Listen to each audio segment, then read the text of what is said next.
involved even in quarrying is one, taking care of the environment, especially in getting to refill many of these quarries, and that industry is well regulated, and anybody and everybody engaged in it is licensed. Nominee.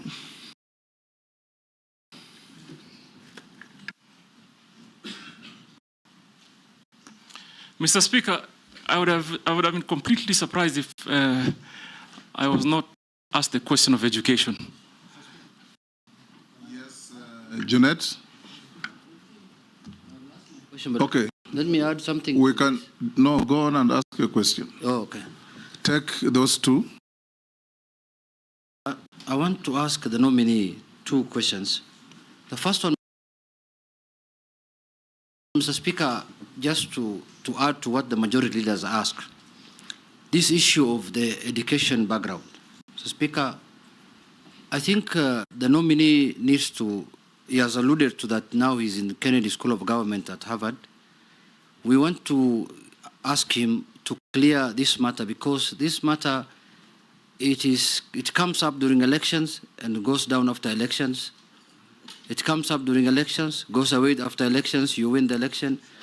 We want to slay that ghost today here.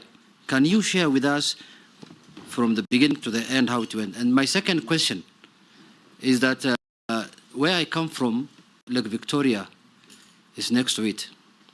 What do you think what will you do as the Minister for Maritime to improve the lives of the people there in terms of fish industry? The fishing industry is almost collapsing. What programs do you think you will put in place to make sure that livelihoods are supported there by the people who are doing the fishing business or fishing in the Lake Victoria area? Chair, maybe since he had begun answering that one on academic credentials, besides what you would say CS nominee to young Kenyans, and from what Jeanette is saying, it's clear that many people who serve in public office suffer certain prejudices from Kenyans regarding the academic credentials and all that in your past. Probably you can contextualize that in that. I am certain there are many Kenyans who are surprised that you can even converse in English. There are many who are asking how you would be able to be vetted. I understand. You cannot converse in English. I understand, Mr. Speaker, and I must first of all say it is almost normal for people to cast doubt of Wapwanis. Sometimes, and Owen Bai and Mishi Boko probably will bear me witness. But we can and we are as qualified as any other Kenyan. Now, Mr. Speaker, I want to walk you through my educational journey and where I drew my inspiration. More than what you did? No. To respond to the question, okay. I want to walk you through how I achieved what I achieved, and I'll continue to achieve. With brevity. Without a doubt. Mr. Speaker, first of all, I want to mention that I drew my inspiration from one Professor Ali Mazrui. Professor Ali Mazrui did not succeed in his Cambridge examination to be admitted in the university to attain his first degree. That aside, Mr. Speaker, I want to mention to this House. Ali Mazrui is one of the most renowned scholar and admirable scholars. We love him. He's one of our own from the coastal region. He's not just the coastals. I love him even more. I named one of my kids. You must. I named one of my brothers Mazrui. Mr. Speaker, there is absolutely no way you cannot love Ali Mazrui, given his contribution to basically the general well-being of our society. But Mr. Speaker, this is the point. I want Kenyans to know that historical struggles are real. Are real.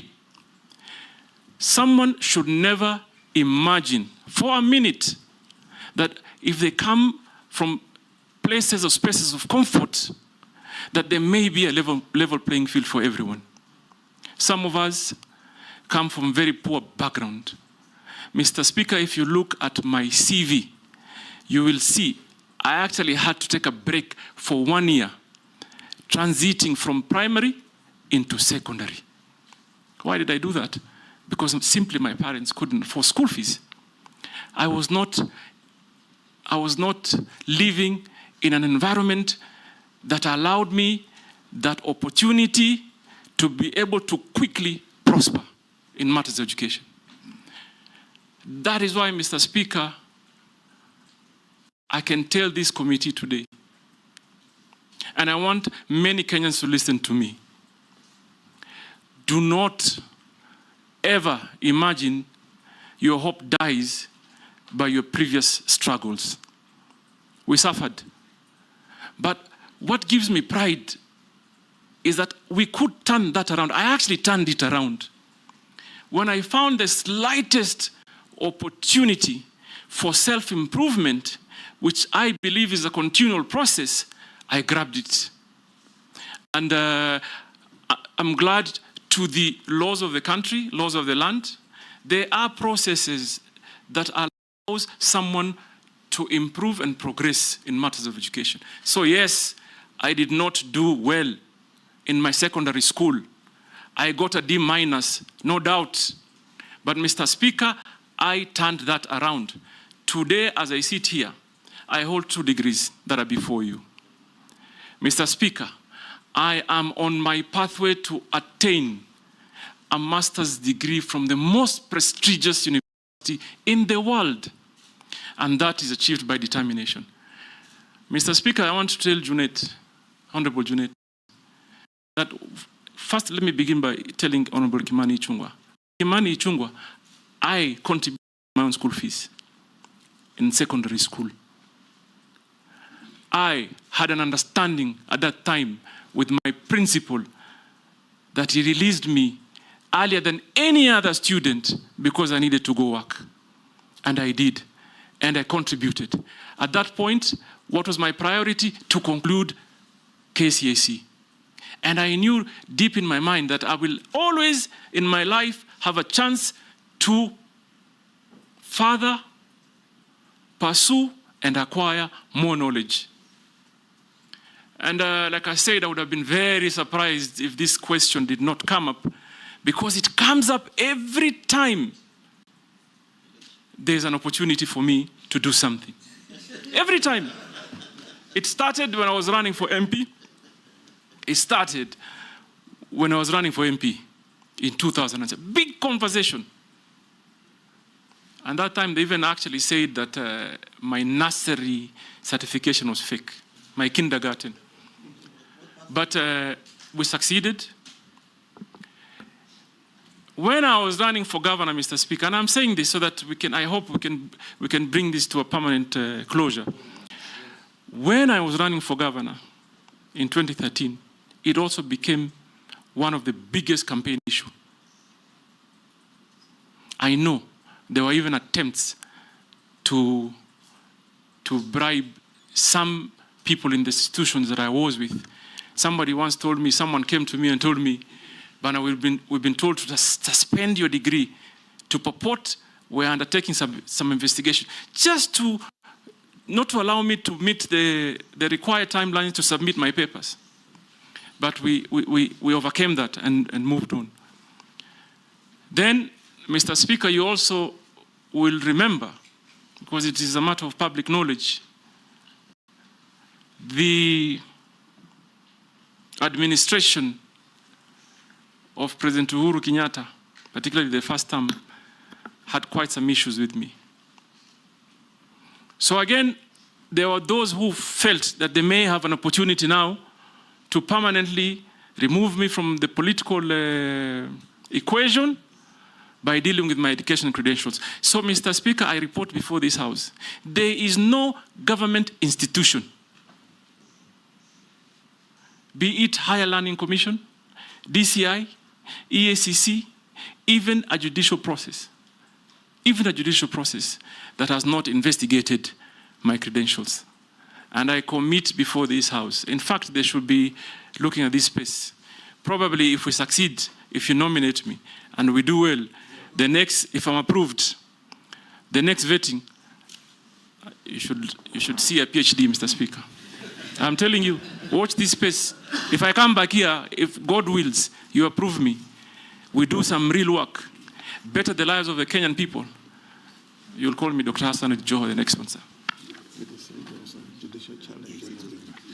Mr. Speaker, on the other matters. Hold that. What was the outcome of the judicial challenge on your papers?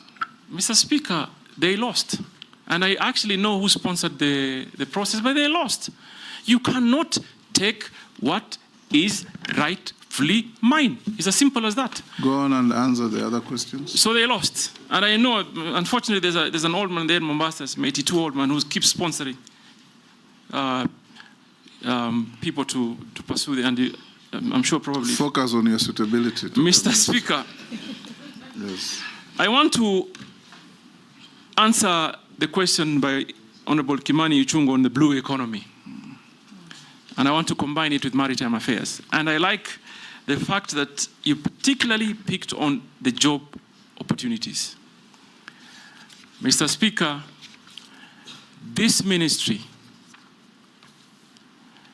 is a wealth creation ministry. This ministry is a great employment creation ministry.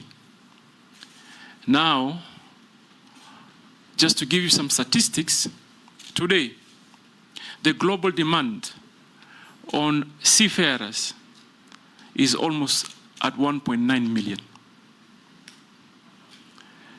We in Kenya are contributing barely 0.2%. So out of, basically what I'm saying is out of the 1.9 million, we have just about 4,000 Kenyans that are getting into the industry by way of employment. Now, what are we going to do to change that? Number one, we must redesign our training program to fit into the demand of that opportunity. And I know there's quite some work that was done previously and continues to be done, but we may need to have a conversation. And if approved, I'm going to be running back quickly to this august house to engage honorable members on realigning the policies around training to be able to fit the demands. And I pick particular example. If you train someone to board a vessel, how you earn or how you get opportunity to be employed is almost similar to that of a pilot. So even as we see today, we have probably a good standard of training issued or undertaken at the Bandari Maritime Academy. But Mr. Speaker, everybody that graduates from Bandari Academy does not automatically qualify to get a job because they don't have something called sea time. They don't have sea time. They have no avenues to get sea time. So that for me is a matter of urgent intervention to ensure we combine our training with sea time, even if it's just basic. Nobody will employ you if you have never been on board a sea. So that is one area of policy realignment that I'm going to have to engage this Honorable House. The other important area, Mr. Speaker, if you look at the statistics today, countries like Liberia are carrying 100 or plus more folds of their flag in vessels. We in Kenya, we're just about 5. From what I've heard from private sector, I've engaged the shipping industry. And I have been told, Mr. Speaker, the vessels that are carrying our flag are just about 5. What this therefore means is that our young people cannot get an opportunity because there is no level playing field. What do we need to do? Look at the policies. What is Liberia doing that is right that we can't do? What is it? because we have so many vessels calling into our ships. What a local flag means, Your Excellency, is that the revenues generated, first of all, from the vessel will land in Kenya. Priority in terms of job opportunities will be for Kenyans, and opportunities to even design some internship program for attaining sea time. It is easier to take to Kenyan companies, and I'm going to do that. I think, Mr. Speaker, and I'm clear about it. Let me say I'm clear about it. If you approve my nomination, I will hit the ground running.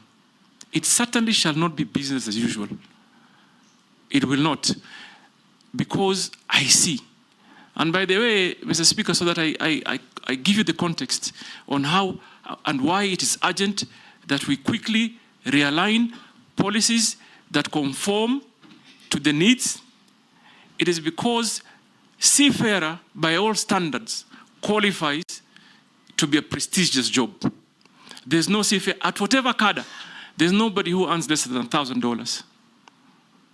So, Mr. Speaker, I'll quickly run. The other question is on the fishing fork, and Mr. Junet, Honorable Junet, talked particularly on the lake areas, and I'm imagining he's looked at the demography well, because I was just looking at some statistics. And I looked lake areas from Muhuru Bay, you pass Siaya into Soiport, Sioport in Busia. And the numbers that are produced, nothing justifies that our neighboring countries are processing more. Understood that they may have a lot of, the area might be wider, but they're processing 100-folds more, particularly for export. What do we need to do? And I've seen this problem, for example, in the fisher folk and artisan fishermen in the coastal region. From Kiunga to Lungalunga, should be trained. Should be trained in how many fronts? One, processing. Basic business skills. Basic business skills. Storage and value addition. Mr. Speaker, growing up in Mombasa, I used to see a company that used to be called Wananchi Marine. That company was employing on a daily basis not less than 3,000 women to do fish processing. But as we sit here today, Mr. Speaker, there is no single factory that I can directly point at that does the same. And it's going to be my business.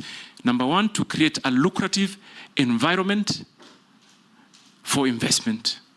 You have to combine private sector investment, government support, and people's participation. And idea number one is, for example, if we want to help the fisher folks and fishermen generally, we must develop strategy like creating collection points. And I tell you, Honorable Kimani Ichung'wah, why I say that, because one boat goes out, comes with possibly 20 kilos, and they're likely to be possibly around maybe 100 boats of such capacity. But everyone who comes don't call in into the same landing site. What do? They find means to buy ice blocks and store. But imagine if we put them in a cooperative, manage them and organize them, train them. You arrange collection points. Why we don't export our fish very well is because we don't consolidate it. We don't consolidate our catch. So for me, I should have a truck picking from Kiunga into Owen Bay's constituency, Owen Bay's into Mombasa, into Kwale and Shimoni. Consolidate it so we bring adequate catch that will qualify for even export markets. Mr. Speaker, Honorable Ichung'wah talked about on restoration programs. Number 3, we must work on our enforcement, and this will require a multi-sectoral approach that I'm probably going to initiate.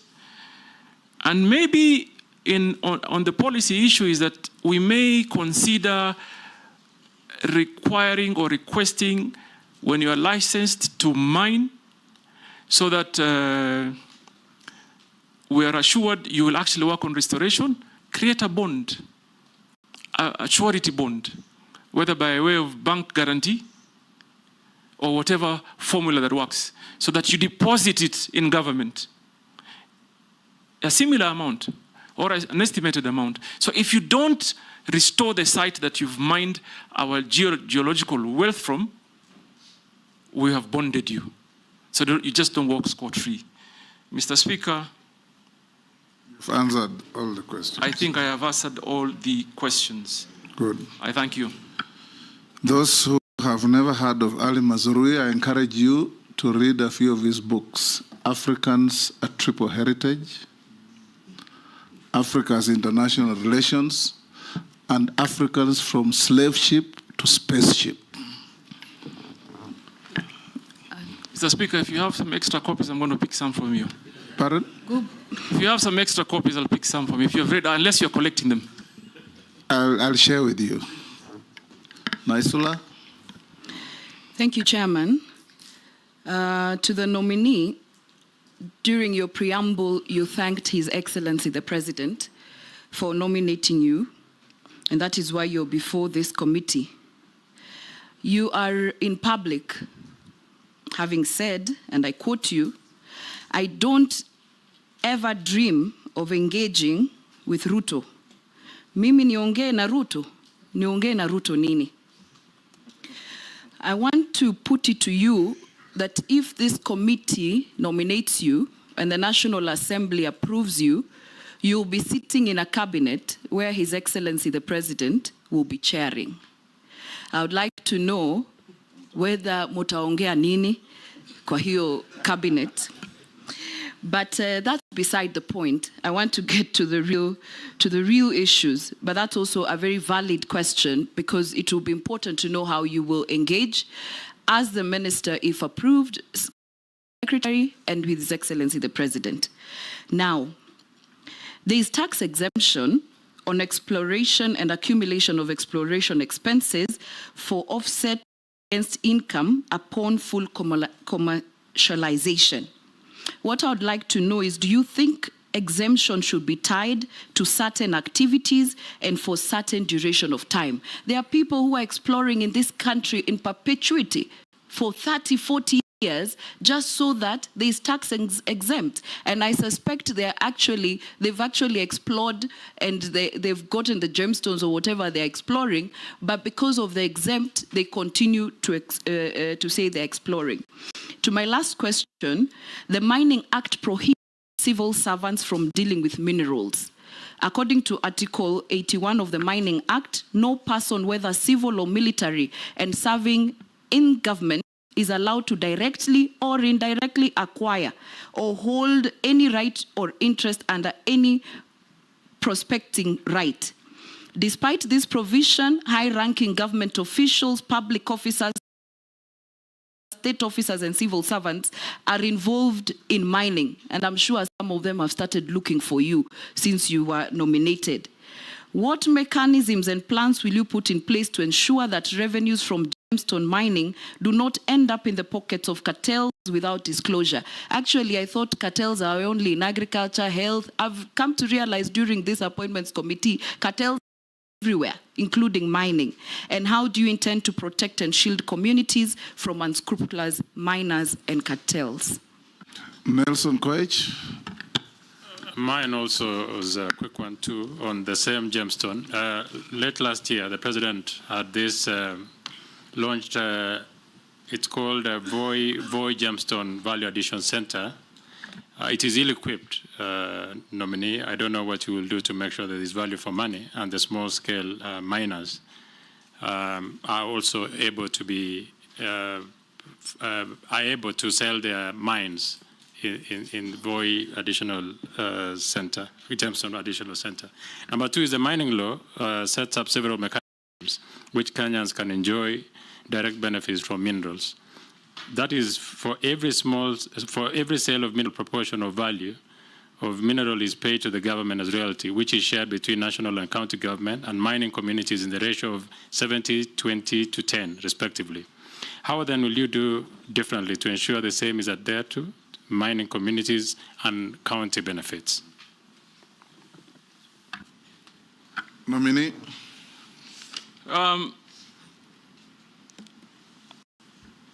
Honorable Naisula, you talked about exploration, but my research tells me, and I'm yet to get a detailed brief from the ministry, that you're imagining there are people doing exploration for 30 years.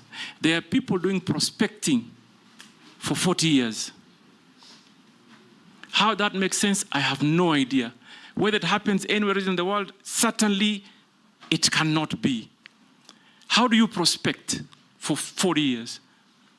So we need to quickly relook into our policy, Mr. Speaker. We can't as a country. And this explains why mining GDP's contribution is under 1%. It can't continue like this. It can't continue. And Honorable Naisula, you are very right. If you thought you saw cartels, I've come to learn within this short period of time that I've been nominated, there are greater cartels in the mining industry. And Mr. Speaker, if you approve me, that is where I begin. Remove the cartels, remove the brokers. Mining industry in Kenya cannot be a market of speculators. Mr. Speaker, I've also learned that before someone hits the ground, you'll find instances where a company has exchanged hands more than 10 times. Someone has gone, applied for a license, given a license, sold it to the speaker, then sold it to Naisula, then sold it to Owen, then sold it to some farm in Canada, that one sells to China. All that time that they're speculating and gaining profits, the Kenyan people are losing. They are losing. It's only that and this is a task I'm going to take, because it looks like Kenyan population really do not have an idea of what geological minerals may be in the country. They must get involved, and I'll take it upon me to ensure they get involved. So I identify completely with your sentiments, Honorable Naisula, and this is an urgent matter that must be discussed and be realigned in a manner that works and defeats those cartels. Mr. Speaker, Honorable Naisula told me nitaongea na. You don't have to answer that. Only fools don't change their minds. I was going to say it in Kiswahili. Go on and answer the other question. Wapumbavu tu ndo wabadilishe There is mawazo. a question on communities. I'm coming to that. Yes. Number one, I've already picked an issue on, for example, timely disbursement of royalties. Mr. Speaker, I was talking to some people from Taita Taveta County, some community, who told me they have not received their share of royalties on a certain mine for the last 7 years. That can't work. What we need to quickly do is to ensure we create systems that function. And number one priority is that the Kenyan people primarily should be priority in terms of receiving their royalties and benefits. Mr. Speaker, we also have to have a conversation. I am looking forward, for example, to quickly engage the counties. The counties, according to the current law, receive a good chunk of royalties. Maybe we may need to look at our legal framework on how we can also cushion the communities in the counties by ensuring that we maybe ring-fence some of the resources to development. Why do I say this, Mr. Speaker? You know very well. Geological minerals do get depleted. There are generations that will come many, many years after us, and this country must have something to show it just can't be a story that Kenya had this and there's nothing to show. So, Mr. Speaker, I am going to engage and create working synergies with the counties and formulate, create a framework that is efficient in disbursing royalties. And also, if I go a step further, these communities must be organized. We must organize them. We must encourage them to get into cooperatives. We must encourage them in some instances. And I like that question because it gives me an opportunity to address something that we call back home as ancestral interests. Many of our populations, and it's not only in the coastal region, as squatters, Mr. Speaker. I saw that during the SGR. When they were constructing the SGR, Mr. Speaker, many people were compensated.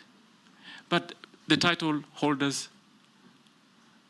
and the residents of certain areas were completely ignored. So there are certain regulations or laws that we must, and I'd be happy to come and engage the community to see how we can improve on them. Mr. Speaker, to encourage private sector investment. Why do I say so, Honorable Koich? Because they will meet the global standards. I am not sure whether the Jameson Center in Voi is properly equipped to test and process what they get. That is an urgent business for me. And I'm going to look into it as soon as I have an opportunity of possibly if this honorable committee approves me. So that we even are able to test, identify what minerals should be allowed for export, what should be kept home for value addition, and what should be put in the market and what values. And I have seen it. I've seen people from Voi coming into Mombasa with a small packet of many gemstones and almost sell them at wholesale price. Someone else picks them up, some foreigner will pick it up, go to Hong Kong, go to Thailand, and make double or triple the money that, that Kenyan ordinary man would. So I will look into that as a matter of urgency, Honorable Koich, and I'm hoping that I see the passion. We'll work together. Posing, then Gikaria, then Emase. In that order. Take those three. Thank you, Honorable Speaker. Honorable Joe, I hear you talk about policies and systems. Should you get the favor of the House, my proposal will be concentrate on the actions. If you live in these policies and systems, you will leave that office with systems and policies, having not even approved. So that's my advice. But my question is, the governors who have been ministers, Honorable Joe, have not gotten a good rating from where I sit. They have been accused of being desk ministers, governors, former governors. I don't know whether they got a lot of comfort when they were governors or they became two bosses when they were governors. And therefore, they are not actually seen in the field. What will you convince this committee to believe in you? And particularly, I think I like the word you said, that what we lack is confidence. I think it's true, because I come from a mineral county, which is West Pokot. Confidence of investors coming to invest, and also confidence of the people accepting investors. What will you convince this committee, Honorable Joho, that you will be in these mineral counties in building confidence, and for both sides, the investors or you will go to Mombasa, because now blue economy in Mombasa, will you also be in mineral counties to build confidence? Thank you, Speaker. Can I? Three. Ikaria, Thank you. just record and answer them quickly in the order they came. Ikaria, go ahead. Thank you, Chairman. Switch off your mic. Thank you. Thank you, Chairman. I think the exploration is something that the nominee has said he's going to look into, and I'm saying this in relation to the corporation, the National Mining Corporation. It's a corporation of government. It's in exploration and does nothing other than just getting salaries and doing nothing in exploration. As we look at, I was trying to look at the law as to whether we have timelines for exploration. I remember in the Energy Act, we have 2 years for exploration. After that, your license expires. The other bit that also needs, you need to look at is the Mineral Rights Board, the licensing board that gives, there is a lot of bureaucracy in terms of giving licenses on time. It's like they don't have a service charter for if you apply today, by what time should you be able to get your license. But the most important thing is, let me talk about the artisanal miners. Honorable Nominee, artisanal miner is a big area of employment. And of course, we know there is a cooperative that has come in place. But again, the licensing of these cooperatives and artisanal miners has become an issue with the Mineral Rights Board. So what are you going to do to help our young men and people who work in doing artisanal mining across the country, who do the illegal mining per se in quotes, but who have been applying through cooperatives, and then it takes forever for them to be able, and getting very, very bad prices or bad for the product that they get from the mines. Thank you, Honorable Chairman. Mary Massey. Thank you, Speaker. Nominee, my first one's a comment. It's good that you mentioned about redesigning our training programs. Through you, Speaker, recently the Maritime Authority advertised for jobs for Kenyans to work in the vessels. And the requirement was just basically training in hospitality, front office, and a foreign language, which is German. But I put it to you, they could hardly raise the numbers that were needed. So seriously, it is an area of concern because we are losing out on opportunities as Kenyans, yet we're talking about unemployment. So, Honorable Nominee, if approved, I think that is one of the areas you need to seriously focus on to ensure that we're training in all disciplines related to maritime so that we can benefit from the opportunities. So my question is, and this is from a Kenyan, in 2010, the then Internal Security Minister, the late Honorable George Saitoti, tabled a list in Parliament containing 4 members of Parliament, including yourself as a suspected drug trafficker. The US Embassy also stated that Kenya anti-narcotic unit suspected that you were involved in narcotic trade. Are you aware of these grave allegations and the effects of drug addiction in our nation? If so, kindly shed some light on that. Thank you. Answer those 3. Honorable Kosing, my record speaks for itself. I was not in any way a desk governor. I am a ground person. I am a ground person. That is why I left Mombasa County with the best cardiac center in the country and possibly in the continent.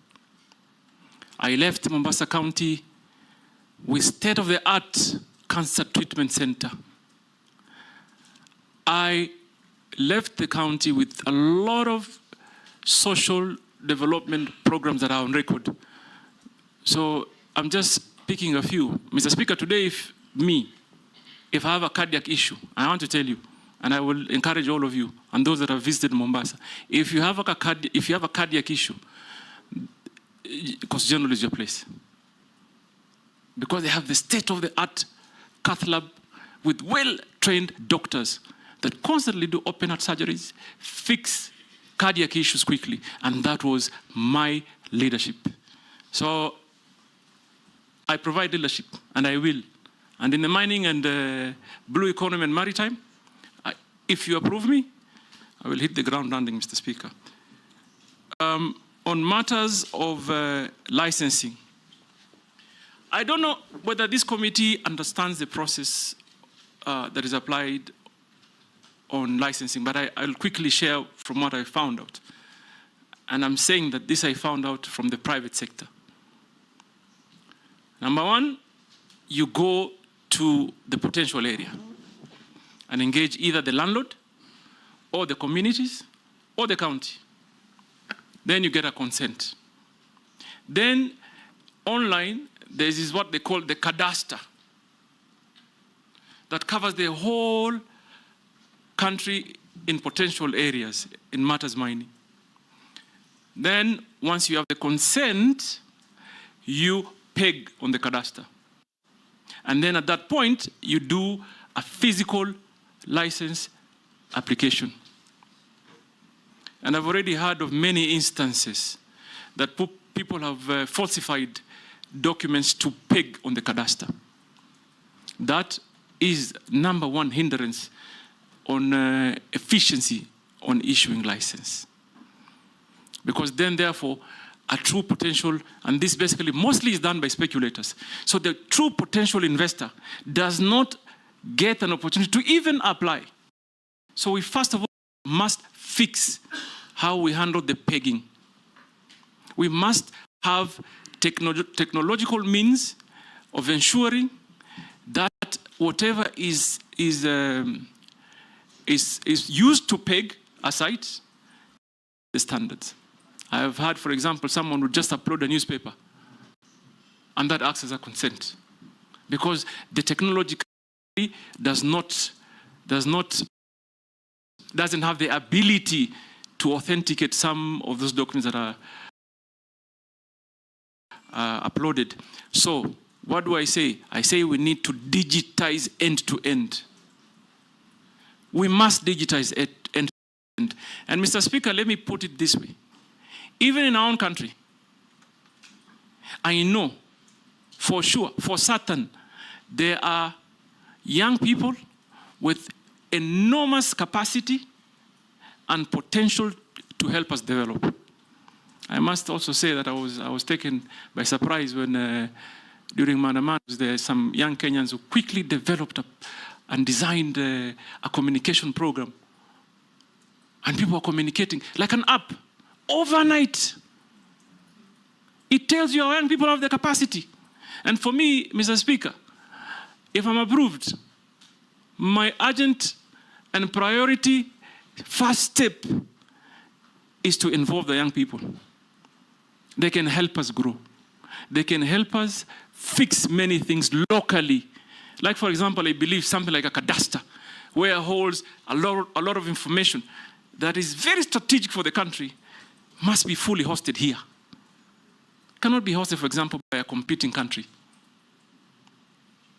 So for us, what do? We invest in technology end to end. Right now, I'm informed that they have done it, but there's quite a human interaction phase that we must try and do away. It will create efficiency. It will also deal with corruption issues. So I hear you, Mheshimiwa, and I can tell you that that will be my priority.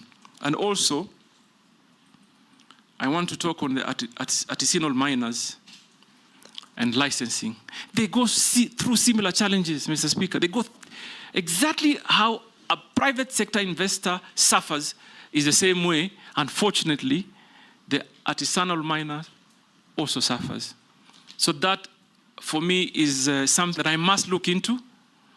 For me, Kenyans must be allowed to exploit their wealth so that they can better their lives in a manner that is organized, safe, and most importantly, beneficial to them. So that I will do. Mheshimiwa Imase, you talked about training. I couldn't agree more that we must design our programs or the architecture of training in a manner that fits the needs of the players. We must do that. I mean, there's no two ways. What do I think I will do? Obviously, I will begin by evaluating the Bandari Academy. But I'm going also to try and forge partnership with, for example, Technical University of Mombasa, the universities around the lake areas, and many others, because those job opportunities are not only for the coastal people. They are not only, they're for every Kenyan. And therefore, we must create a partnership in designing or an architectural plan that conforms to what the industry needs. And I will work closely with private sector. Mr. Speaker, finally, Honorable Emase talked about a citizen that sent you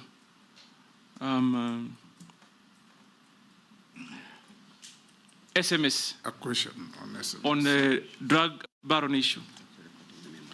You know, the irony for me is that when you want to pick records selectively, that is what that is what challenges me. The quagmire for me is I don't understand if you come and table a report. Obviously, there must be some subsequent actions. And I want to also, this is one matter that I really hope we can put to permanent closure, Mr. Speaker. When I was campaigning in 2013, in Mombasa, there were billboards put up. Don't vote the baron, vote change. Mr. Speaker, let me begin with that report. Yes, I thought he tabled the report on a dossier that he was given, that was passed to him through the American embassy. What normally happens is that when you table or pass a dossier, it is investigated, I believe. It is worked on. So that happened. The late Honorable Saitoti, may the Almighty rest his soul in eternal peace, came back to Parliament with a report. He came back to Parliament and tabled a report of investigation and the outcome. And it was a multi-agency, almost international investigation that clearly stated, and I'm going to only speak for myself, that no iota of evidence was found against me. Mr. Speaker, let me put it this way. I'm not a fool. I come from a family that is blessed with businesses. And I'm thankful to Almighty for what I have. So number one, that investigation was concluded. Number two, Honorable Emase, first term as governor, I was the greatest critic of the Jubilee administration. Had lots of personal altercation. They came after me in businesses. In many fronts. Don't you think for a minute, if I was involved in any illegal activity, I would have survived that regime? They would quickly have used it to, like they say, I remember, I'm sorry, Mr. Speaker, just indulge me a minute. I remember at that time, the president came to Mombasa and said, "Tutamalizana na huyu." They would have used it. So please, Kenyans, I want to assure you here today that I do clean business. Visible, that can be audited, can be seen, physical, and therefore, please, Mr. Speaker, if anybody talks about a report that was tabled on the dossier, also talk about the report that came after that, that cleared us. And I am particularly interested because first point for me to call and try and interest investors to come, I am planning to go to the United States. They are known for big investments in mining, and it is my plan to go and engage them, interest companies from the United States. The same Americans gave you a visa to accompany me as foreign minister to the US. Exactly, Mr. Speaker, just after that. In fact, yes. Just after the day I went. Immediately after that. And I've been to America many times, and I intend to continue to go to America, because America really, Mr. Speaker, I think we're going to be looking that way to get investors to come and invest, particularly in the areas of mining. So, Mr. Speaker, that matter, again, I hope it comes to permanent closure. Because it's all but don't like education, it comes up only when they are seeing an opportunity. But don't be pigeonholed to America. There are even bigger course. mining countries like Australia. No, in Canada, and Australia. others, yes. And even here, by the way, Next Mr. Speaker, I don't know is- whether you know, I've just found out, in fact, just yesterday, that Kenyans have invested heavily in mining in Tanzania. So even here, we have them. Are you talking about me? Daud Morogara, order nominee, no altercations with members. Daud Morogara, then Owen, in that order. Thank you, Mr. Speaker, sir. To the nominee, Honorable Joho, what you have said about cadastral and all that, your predecessor, when he was there, Honorable Vuria, when he came for vetting in 2022, he talked about the NIS doing prospecting for all the minerals in the country. And there are minerals in Meru County, by the way, in Beo. But unfortunately, even by the time he left, he never visited Meru. So my first question to you would be, like what Honorable Posing has said, you may be a desk CS if you are approved.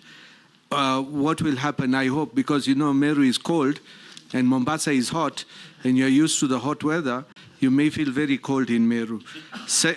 And the same thing, on the same, there has been exploration of copper and gold in Meru.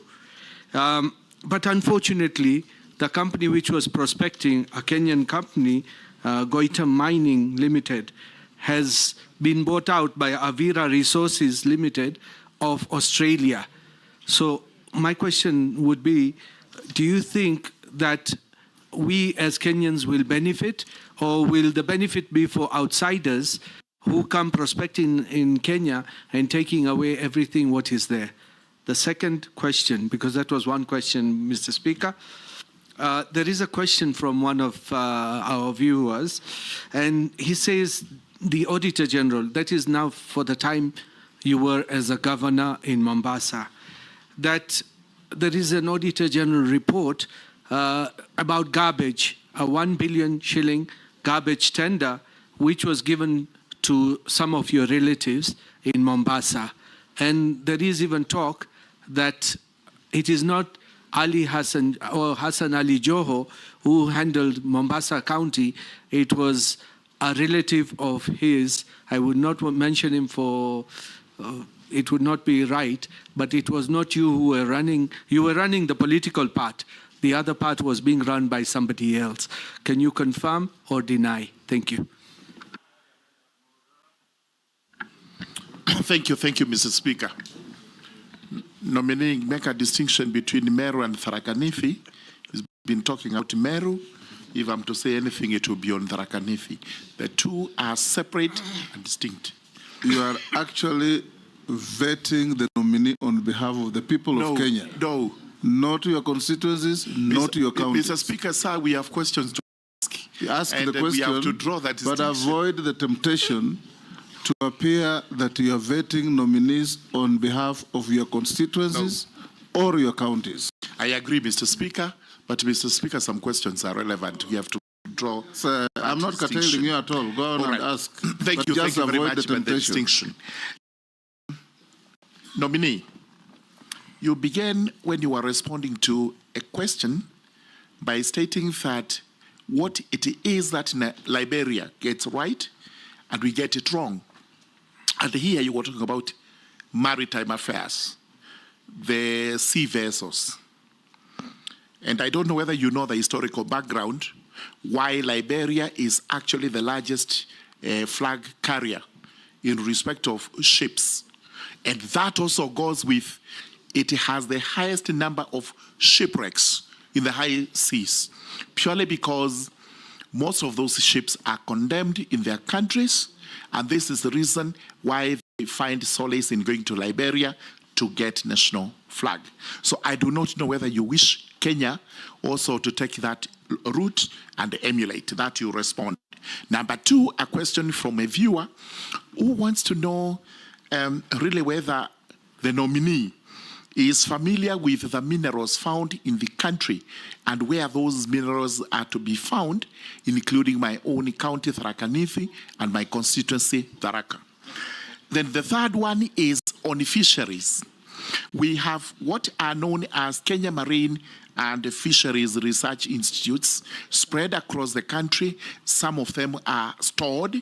They started building, but halfway they collapsed. If you are approved by this House, nominee, do you confirm that you would embrace the policy of completing those institutes, because some of them are actually meant for marine research in the hinterland? Thank you. Thank you, George. Don't feel like I curtailed you. I was just giving direction to everybody. Owen? Thank you very much, Honorable Speaker. Honorable Speaker, I would like to request the following information from our nominee one.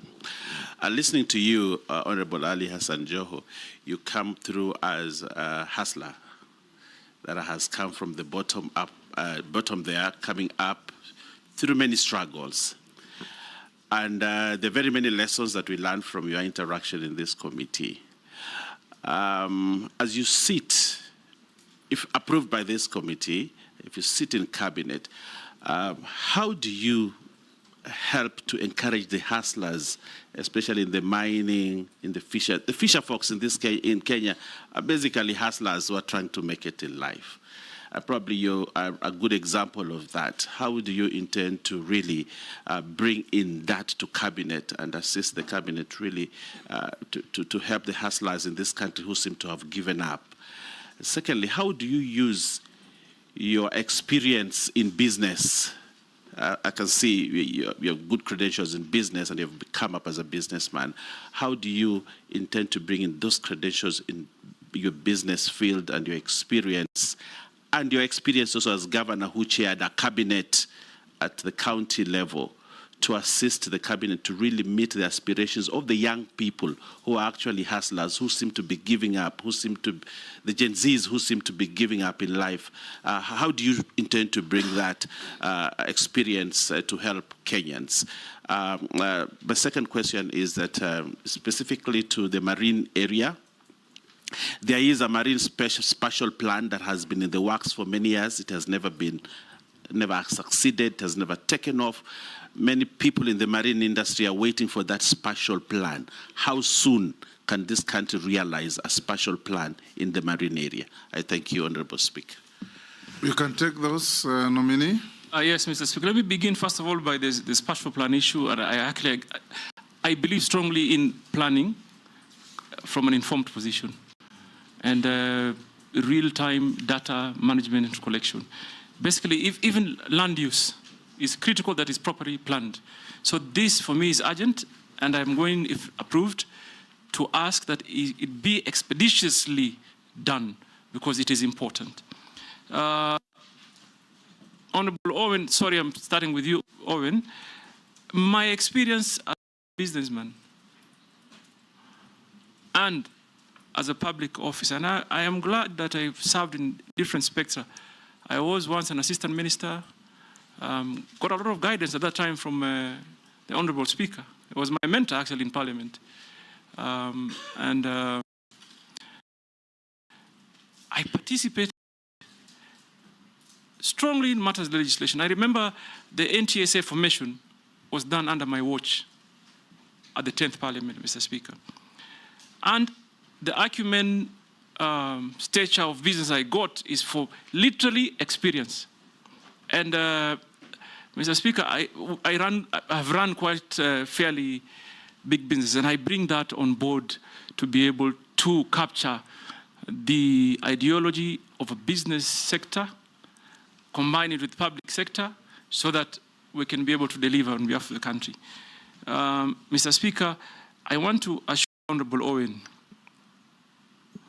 those wavuvis or fisher folks or artisan fishermen, they need help. They need help to be organized. They need, for example,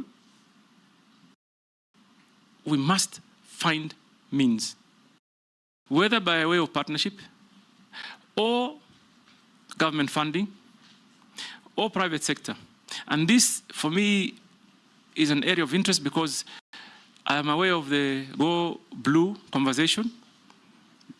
Many young Kenyans have been sponsored, but we need really now to start sponsoring them for deep sea fishing.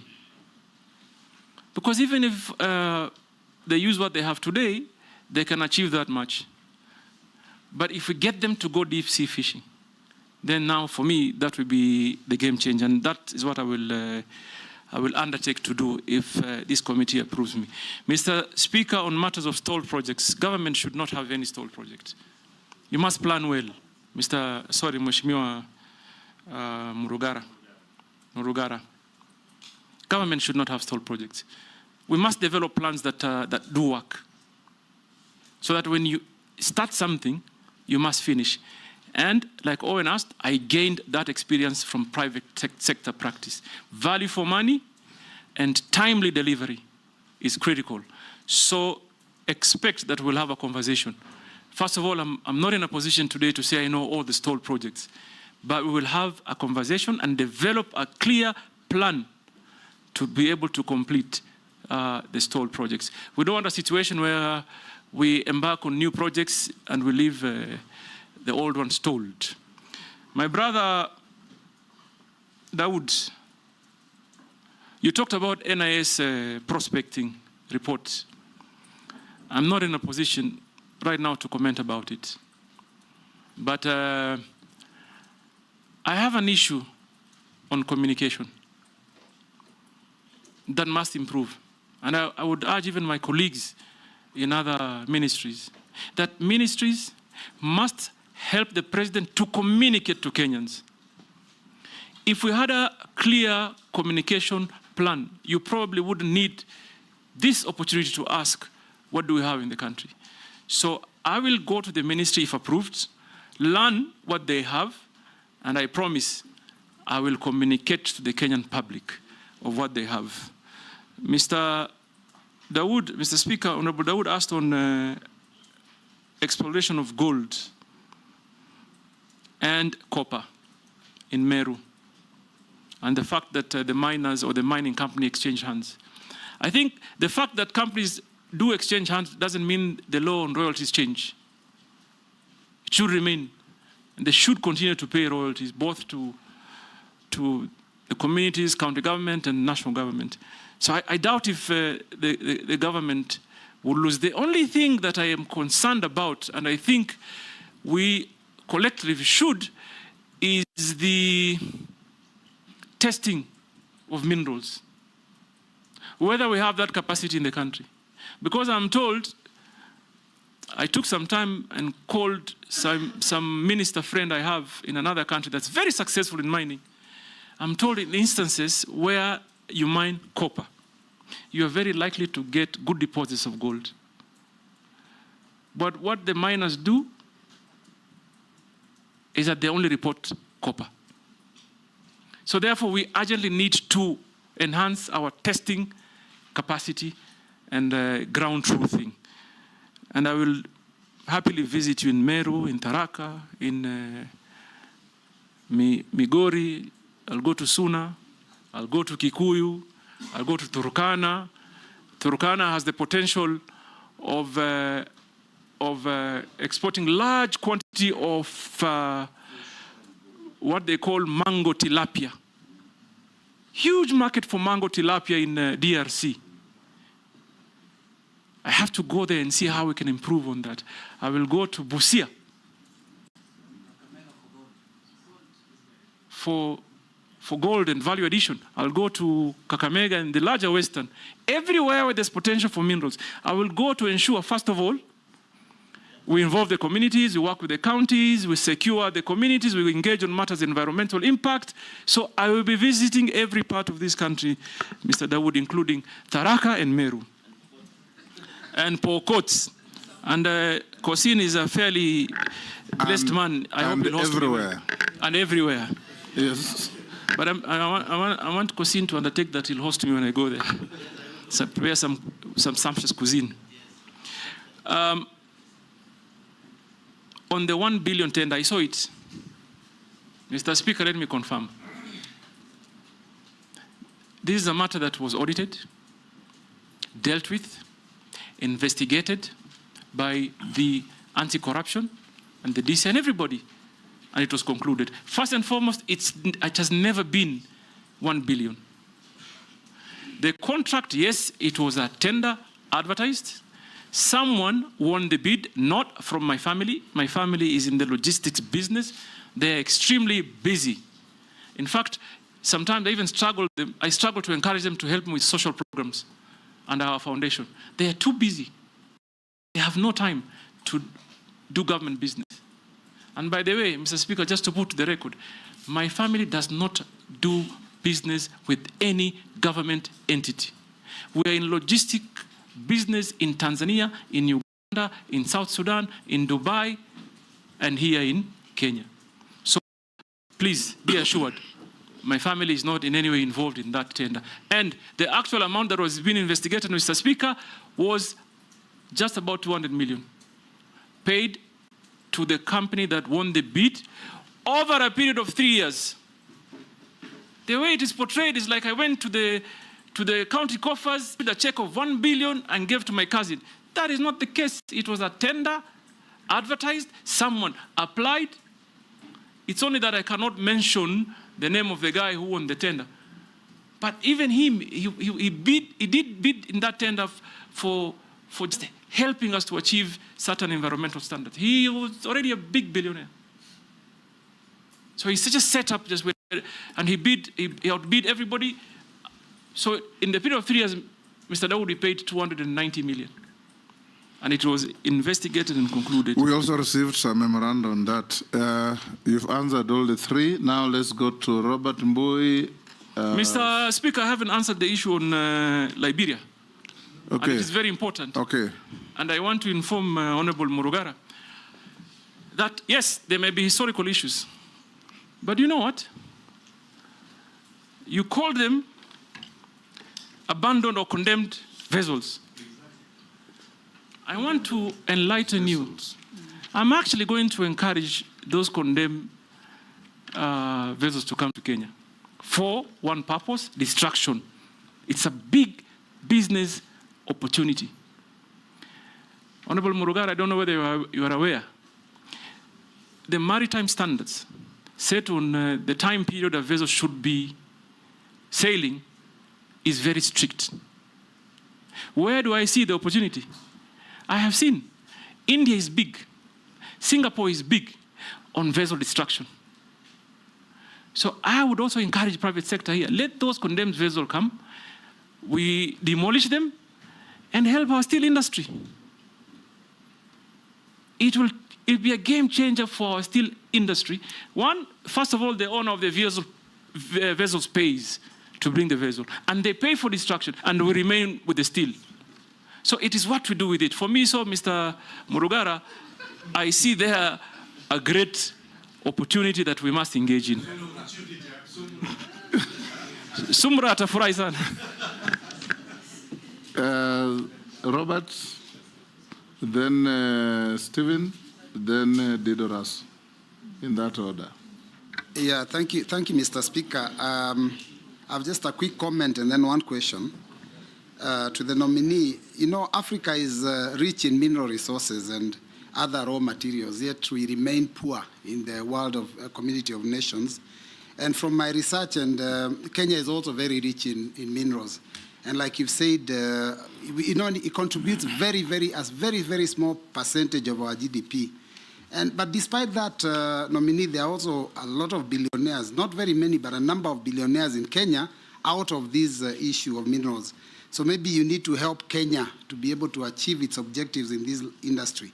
But then I have a question, and it's not mine, it's a submission, and that will help us test your integrity. And I've heard you say you want to clear the air on matters out there in public domain. This is a submission that was given to this committee in an affidavit, but did not conform to Section 6/9 of the Public Appointments Parliamentary Approval Act. But we have agreed that it's important that we field these questions for you to clear the air. Now, this is a gentleman who says that as governor of Mombasa County, your administration awarded a tender to construct a county stadium at a cost of taxpayers' money to the tune of 1.8 billion. Now, a report by the Auditor General for the financial year that ended June 2023 showed that the county stadium was yet to be completed. This is many years later, despite the construction beginning in 2018.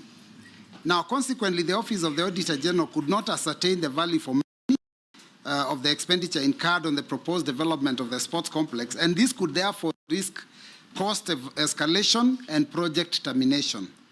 Kindly explain the extent of your involvement in the matter and whether the stadium has since been constructed so that you could allay the public. Stephen? Thank you, Mr. Speaker. Welcome, nominee, Governor and Ali Joho former. Blue economy is 1.5 trillion US dollars globally, whereby it creates more than 30 million jobs.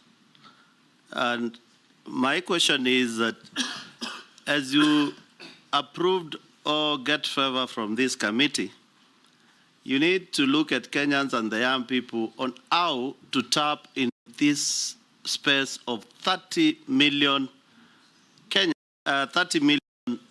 jobs to make sure that the young people in this country get those opportunities.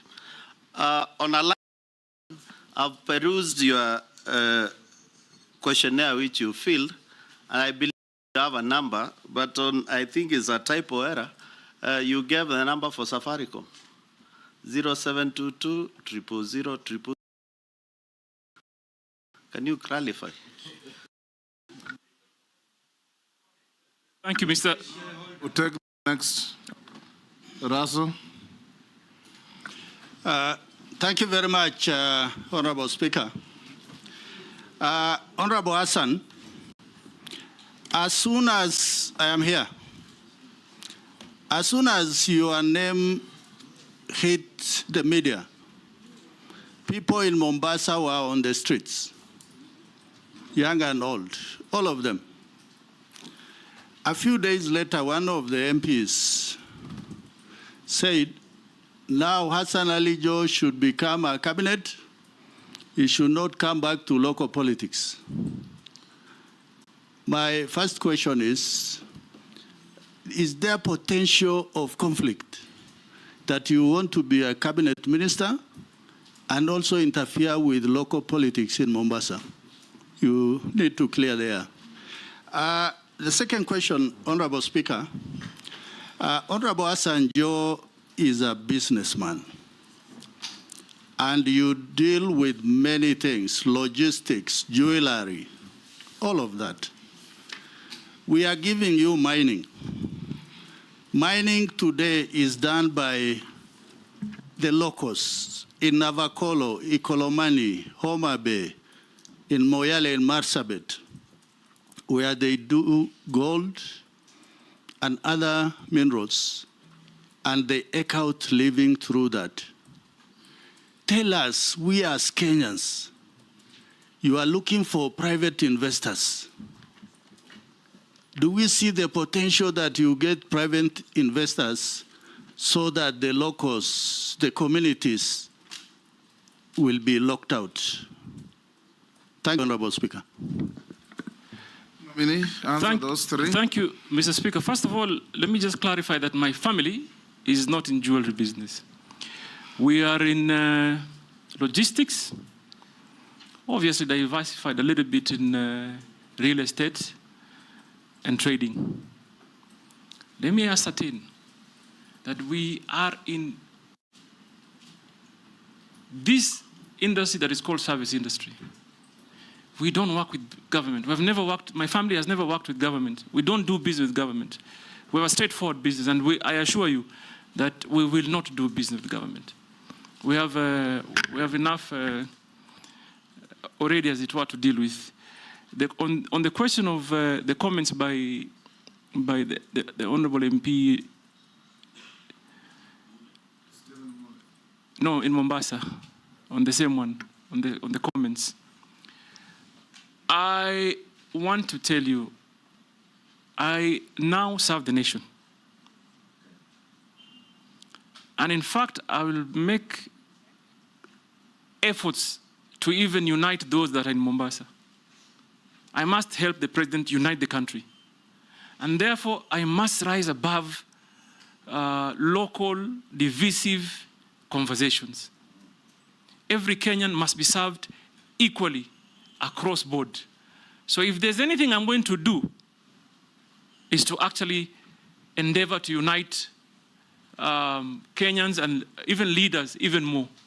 So be rest assured, politicians have their space, they can say what they say, but if I'm approved, I serve the nation, and I want to assure this House I will do anything to see a Kenyan that is united. Mr. Speaker, on my telephone number, let's begin there. I wonder the kind of calls that I'm going to get today. But you missed out on a digit, so I'll tell you later. Because I can be salimiwad. But yes, it has those many zeros. I may have gotten some shares maybe from on a light note, Mr. Speaker. So I want to also say that I agree with the Honorable Stephen on the space in the blue economy. And Mr. Speaker, if there's one thing that this country needs to focus on, is mining and blue economy.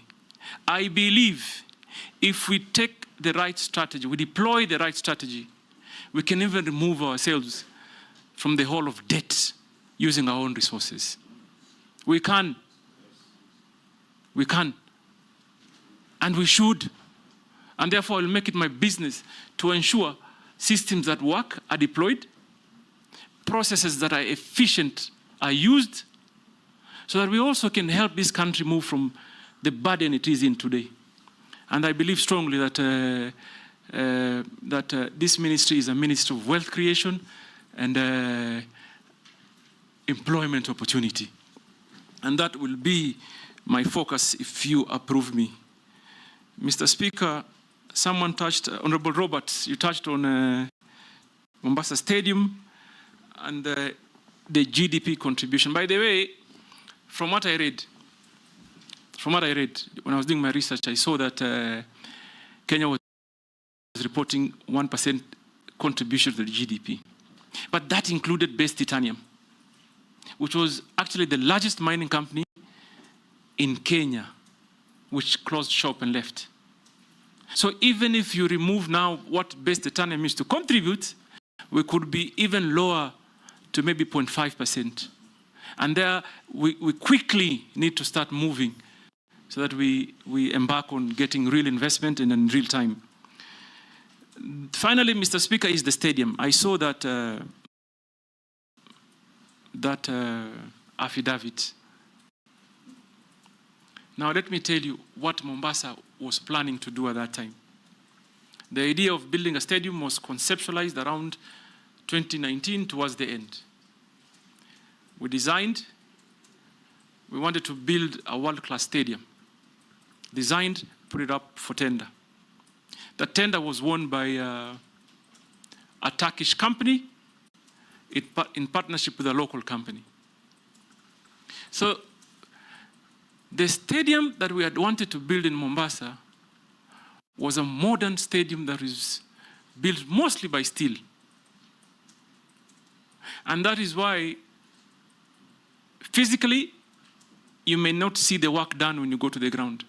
But I want to assure this House, and this has been a matter of investigation. It has been investigated by the Public Works. Even that Auditor General report, when it went to the Senate, it was cleared. It was not investigated by the Ministry of Sports, that all the earthworks have been completed.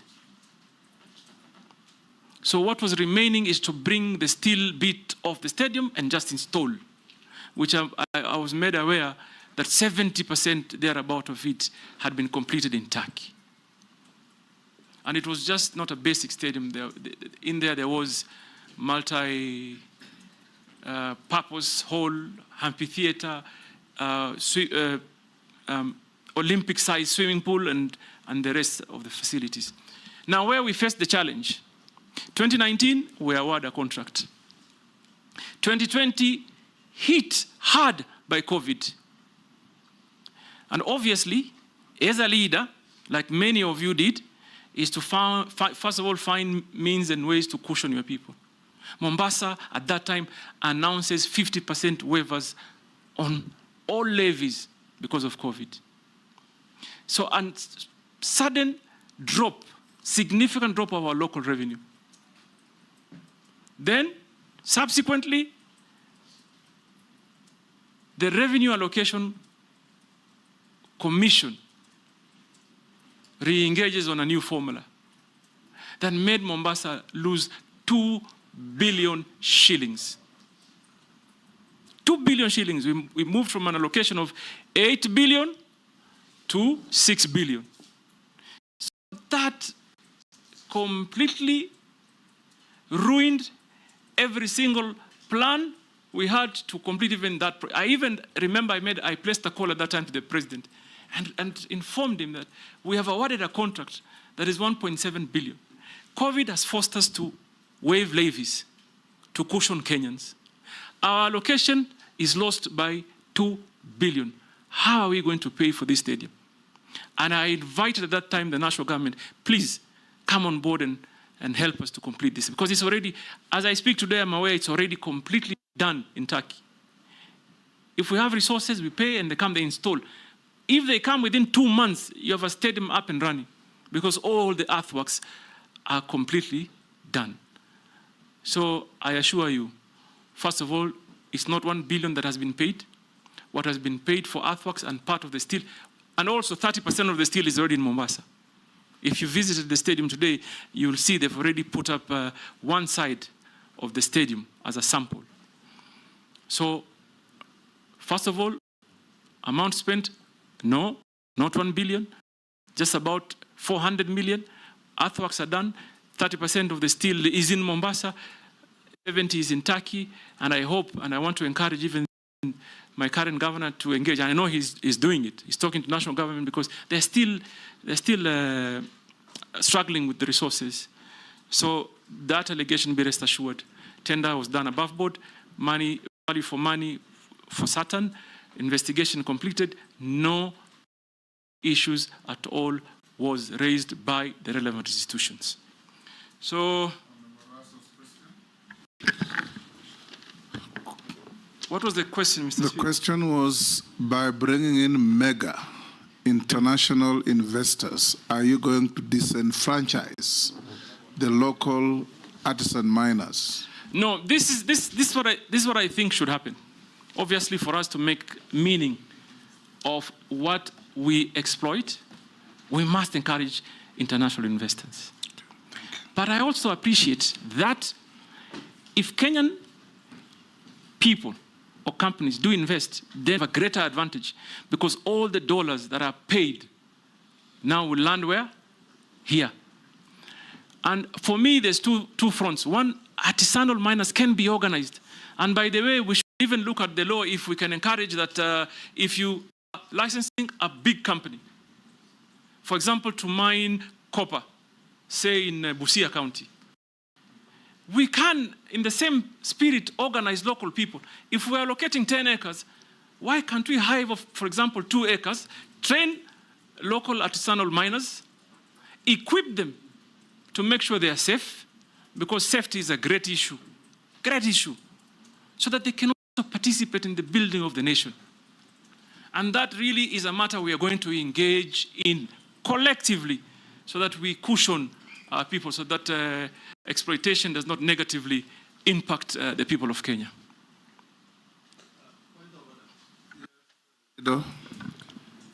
Thank you, Honorable Speaker.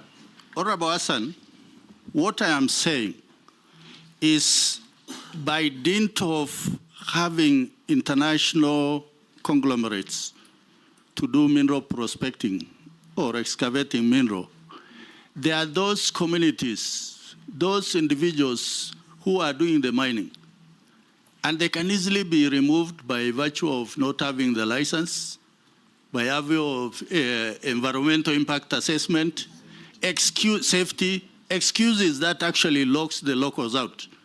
The reassurance I want is locals should not be locked out. Thank you, Honorable Speaker. Mr. Speaker, first of all, I believe in the principle that primarily first beneficiary should be at the center where the local is. And we will do everything possible to cushion that local. And I said it earlier, and I want to repeat it again. We must equip them to be able to do real business. Number one, train them in matters mining, equip them, matters of safety, and even give them basic business skill so they know value for money. For example, Mr. Speaker, in Migori County, the artisanal miners, they go for small collection. Somebody just wants to collect enough to eat for the day. They go in very dangerous or hazardous environment. When they think they've gotten what will give them that meal for that day, they go home. Do you think there's a need for us as a country to engage them, to tell them if you do it in a much more organized way, you can actually change your life for a long period of time. So, Mr. Speaker, I want to assure the honourable member that... Point of order. I was hoping that you would say something like this, that you'd promote a legislation, like happens in many countries, that if a foreign investor is coming in, they must have a component of local shareholding, so that we don't only benefit, because when an investor comes in, we only benefit from their investment and employment and tax in Kenya, but they repatriate the entire amount of their profit. So we should be looking towards that, or else the country will be owned by foreigners. No, without a doubt, and I take your comments very, very seriously, that this requires a very deeper conversation with all of us, and I'm happy to assure you that we'll take it on. Like other countries, like you've rightly said, other countries do. Even though we are a liberal economy, we'll find ways to ensure we cushion the Kenyan population. We have a law on local content, and if you apply and improve it, if an Australian or French company comes to mine here and they make $1 billion profit in a year, that is money out of our economy. If 40% of that money goes to local shareholding, that is money into our economy. The most important thing is to structure such that the local content is not used to create a cabal of a few super rich against the rest of Kenyans. The local content could be a county, could even be government shareholding through parastatals in your ministry. The government also has a duty and a right to incorporate companies on behalf of the public and have them be shareholders in those mining activities. If a foreign bank makes 30 billion profit in Kenya, that is money out of our economy. If a local bank makes 10 billion profit in a year, that is money into our economy. We'll take the okay. I think, Mr. Speaker, I couldn't agree more. And probably that may be the reason as to why the National Mining Corporation was formed, one of the reasons. And because National Mining Corporation is not fully functional today. And Madam Boss, this, first of all, will be the first area of potential. Get them to partner with other investors so that they can achieve that local content. And I will strongly propagate that it happens. Thank you. In fact, before I call Sharia, at independence, nominee, the government had ICDC that was a shareholder for the government and the people of Kenya virtually in each and every international investment that came in, be it Coca-Cola, whichever you name it. And they were holding this on behalf of the people of Kenya and generating wealth for the people of Kenya. Now we'll take the last four in a row. Honorable Sharia, Honorable Mishi, Honorable Mukami, and Honorable Caleb Amisi in that order. Thank you, Mr. Speaker. Mheshimiwa Joho, there are numerous abandoned mines and quarries across the country that are a danger to the people. What measures will you implement to ensure the safety and rehabilitation of these sites? I thank you, Honorable Speaker. Shimbogo. Thank you, Honorable Speaker. Honorable Speaker, just to note that the nominee today used to be my governor for 2 terms in Mombasa County. I'm here as a member of the Committee of Appointments, and I'm being governed by the rules and procedure of vetting. My first question to the nominee, although the nominee has talked about training, but I want to pick one particular component on training on the seafarer or regarding maritime studies. This is what is abbreviated as STCW, meaning Standard of Training and Certification of Watchkeeping. Most of our seafarers, they're educated, they have the qualification, but they don't have the certificate for STCW. And that is why most of them, when they want to acquire jobs to the vessels, it becomes an impediment. I know the ministry has reduced the payment for such training, and now is at around 15,000 Kenya shillings. But still, most of our formative groups, and those who are vulnerable, those from the minority, the marginalized, the youth and the women, they still can't afford to pay that money for that training. And yet His Excellency has really been talking about working on ensuring that we create employment, because unemployment is a threat now to this country. I'm asking the nominee, what will be your immediate and short-term intervention to ensure that at least we cushion these affirmative or rather vulnerable groups, that they can acquire this certificate of STCW so that they can be employed in the vessels, the fish vessels, tourist vessel, so that they can earn some employment and assist their families. My second question, Honorable Chair, I'm going to do it in a Kiswahili language. Mheshimiwa nominee wetu wa leo, mara nyingi au mara kadhaa katika taifa letu la Kenya ama serikali yetu ya Kenya kumekuwa na miradi ambayo inahusu kuchimbwa zaidi kwa bahari. Ile Kiingereza tunaita dredging. Kwa mfano kama mradi wa Lapset kulifanyika mambo ya dredging, hivyo basi kuathiri wavuvi wetu katika sehemu ile. Katika sehemu ya Dongo Kundu Special Economic Zone ambapo kutajengwa port itakayoitwa Dongo Kundu Port. Pia kuna mambo ya dredging ambayo yamefanyika ama uchimbwaji zaidi wa bahari. Katika harakati hizi tunapata wavuvi wetu wanaathirika, haswa kwanza ikiwa uvuvi ndio kitega uchumi chao cha kuhakimu katika maisha yao. Na ile fidia ambayo wanapewa huwa ni fidia duni, na wengi pia hiyo fidia pia hawaipati. Na hata sasa kuna kesi ambazo zinaendelea za wavuvi kulilia serikali juu ya fidia kama hizi. Je, iwapo utabahatika kuweza kukubalika kufanya kazi katika wizara hii, utaweza kuweka mikakati gani ama utaweka mbinu gani muafaka kuhakikisha kama taifa tutaangalia wavuvi hawa wetu ambao wengi wao wanatoka katika familia ambazo ni maskini ama katika maeneo ambayo ni maskini. Mwisho kabisa ni sheria za kuwasaidia hawa wavuvi katika wakati wanavua. Ni katika swala hilo mheshimiwa. Unajua mimi natoka sehemu ambazo kuna bahari. So nakuomba msamaha mheshimiwa, nimalize hili la mwisho. Wakati mwingi wavuvi wetu wanapovua wanashikwa. Kwa mfano kama wale wa sehemu ya Kwale, sehemu za Lungalunga na Shimoni, wanaambiwa ya kwamba mumepita bahari zaidi, mumefika Tanzania. Wale wa Migingo wanaambiwa sasa nyinyi mumepita Uganda.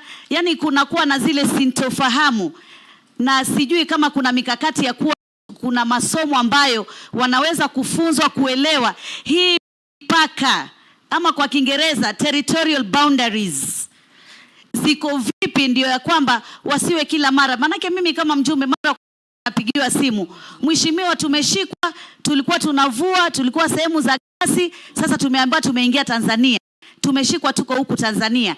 Swala hili naomba mheshimiwa nominee aweze kutueleza njia ambayo ataweza kusaidia wavuvi wetu katika swala hili zima. Asante sana mheshimiwa mwenyekiti.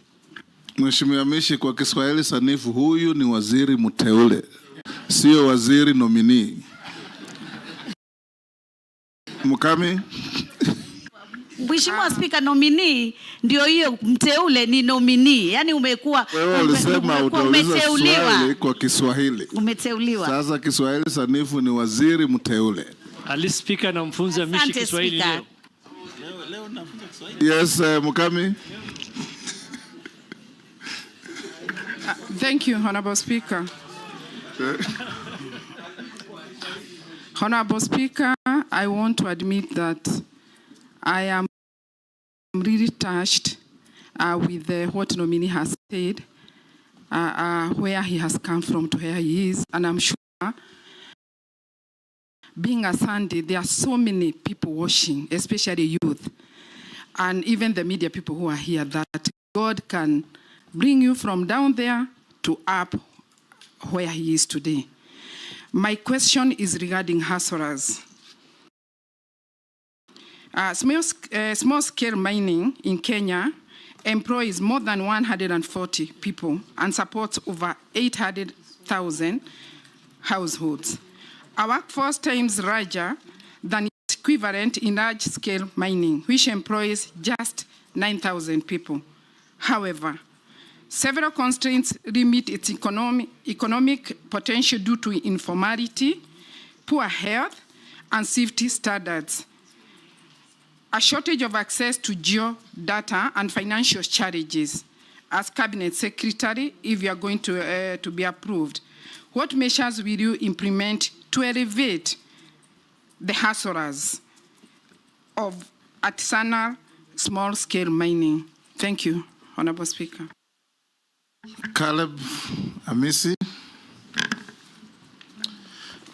Thank you, Mr. Speaker. Mr. Speaker, just like Honorable Misha, I also wish to state that the nominee before us is been serving as my deputy party leader, as well as my very close friend, so we've interacted a lot, but that will not conflict my role in this very important process.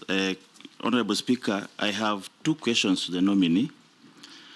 One, marine, you are aware that there exist marine resource utilization contracts between Kenya and other fishing powerhouses around the region or even beyond on the use of marine resources. But there have been questions on, number one, the provision of sustainability of these fishing practices. There are benefits to Kenya, there are long-term management, how public can access those contracts, even the approvals, and potentially, if there exists, the rescinding to the contracts. What do you say about it, if you know about the contracts and how you will make Kenya benefit? And then secondly, Mr. Speaker, allow me to ask this, because in my second term now as a member of Parliament, I've served in the Committee of Defense and Foreign Relations, where I had an opportunity to vet, I think cumulatively close to 60 ambassadors, high commissioners, consular generals, and state representatives to the international organizations. And the principal secretaries, more than 10. Now, in this committee, I've also had an opportunity to now vet close to almost 30 cabinet secretaries. Cumulatively, these almost 100 senior Kenyans are vetted. They have all promised, very competent, very enthusiastic about their country, charismatic in their own nature, very knowledgeable, highly educated, varied history. Some, they share your history, by the way, some of us have even worse histories, and some have good histories. They have promised all. But for the last 7 years, there is nothing. Nothing. The heaven they promise, I have not even dreamt it. What is this that you possess? What is these 8 wonders of the world that you possess that is going to give me a sigh of relief?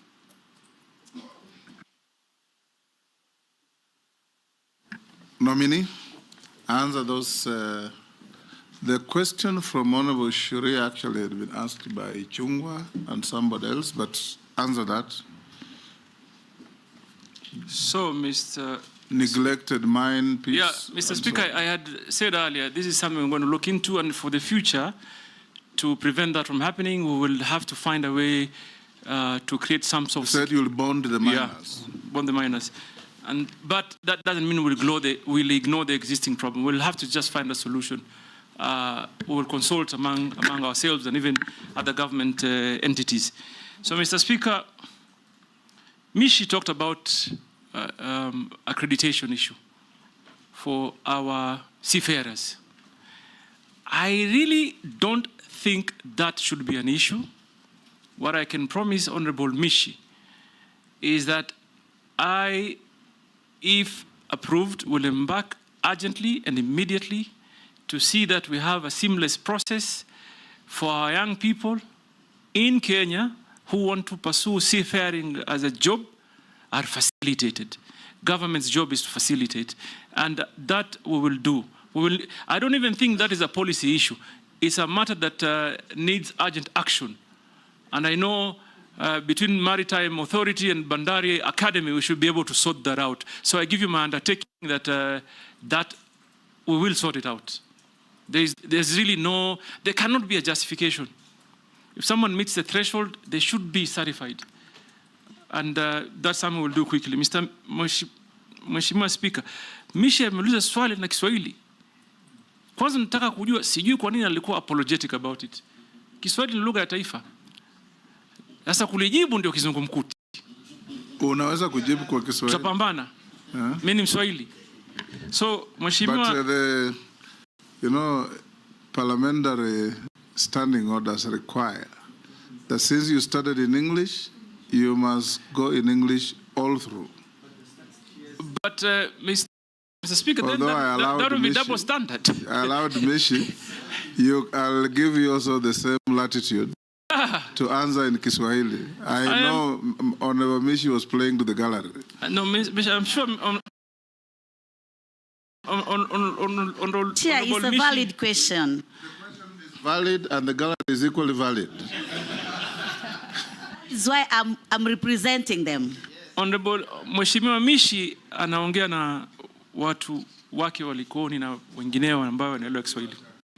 So, Mheshimiwa Speaker, kwanza uchimbaji wa bahari ni lazima ufanywe kwa njia ya kueleweka na kufahamika. Lazima iwe na utafiti na mipango ya kutosha, kwamba ukichimba kwa ujenzi wa bandari lazima upime mambo ya mazingira kwa kufahamika. Huwezi kuwa utachukua tu kwa sababu unataka kuongeza uwezo wa bandari ama mabehewa makubwa kuingia, uchimbe na uumize mazingira. Hii ni mambo ambayo haiwezekani. So mimi kama... Mazingira huharibiwa, haiumizwi. But endelea. Waswahili waelewa hiyo, Mheshimiwa. So hata mimi nimepigwa na butwa vile Kiswahili chake kiko kitamu. So Mheshimiwa Speaker, mazingira lazima yalindwe. Na sababu muhimu ya kulinda mazingira ni kwa sababu mazingira yanasaidia katika eneo la uchumi la wananchi. Na mimi nataka niseme, hata nikimaliza nilikuwa nimeandika pointi 10 ambazo nataka kuzisema, nitakwambia, ambayo naona vile tunafaa twende. Lakini haiwezekani kwamba ubora huu ushinde ubora mwingine zaidi. Lazima kuwe na balance, uwiano na usawa. Yaani tunasema, Mheshimiwa Speaker, katika yale yanayofanyika lazima kuwe na uwiano na usawa, hasusan katika mapato. Na hakuna mimi nafahamu vile pale Mheshimiwa Misha natoka, wavuvi walikoni wakati Dongo Kundu ilikuwa inachimbwa, hata ile terminal mpya ya bandari sahihi, wavuvi wengi walipoteza mapato ya kiuchumi kwa sababu mchanga ule uliotolewa pale ulitupwa mahali ambao wavuvi wanavua. Na Mheshimiwa Speaker, sijui kama unajua njia ya uzazi wa samaki. Wasamaki wanazaa kwenye mapango kule baharini. Sasa mara tu utakuta mchanga kiwango kikubwa kimekuja ikafinika maeneo ya uzazi wa samaki. So inapunguza sana. Mheshimiwa Mishi, mimi nataka nikuhakikishie, lazima tuweke mikakati kabambe ya kueleweka na tutathmini hali halisi kabla tukubali mambo ambayo yataumiza Wakenya kiuchumi. Na tena sio Mombasa peke yake. Lamu, ziwa la Victoria, ziwa la Turkana, Nakuru, Naivasha na kwengineo. Kwa sababu Mheshimiwa Spika, mambo haya yanachangia pakubwa katika uchumi wa nchi yetu, kiutalii, kiuchukuzi, kimaisha kwa jumla. La mwisho, Mr. Speaker, Alamishi ni alisema mambo ya mipaka na akasema mambo ya Tanzania na Kenya na Kenya na Uganda Migingo. Mheshimiwa, mimi naonelea hivi, nchi hii, serikali hii kwa in the spirits of East Africanism, yani kwa ushirikiano in that spirit ile ya umoja East African, lazima tuzungumze mambo ya mipaka kikamilifu. Kwa sababu mimi nilikuwa mbunge katika bunge la 10, Migingo imekuwa ikizungumza. Mpaka leo tutazungumza Migingo. Mheshimiwa Speaker, nakumbuka ulivyokuwa waziri wa mambo ya nje ama kigeni. Mambo ya nje. Mheshimiwa Daud anichanganya kidogo, sema kigeni. Mambo ya nje.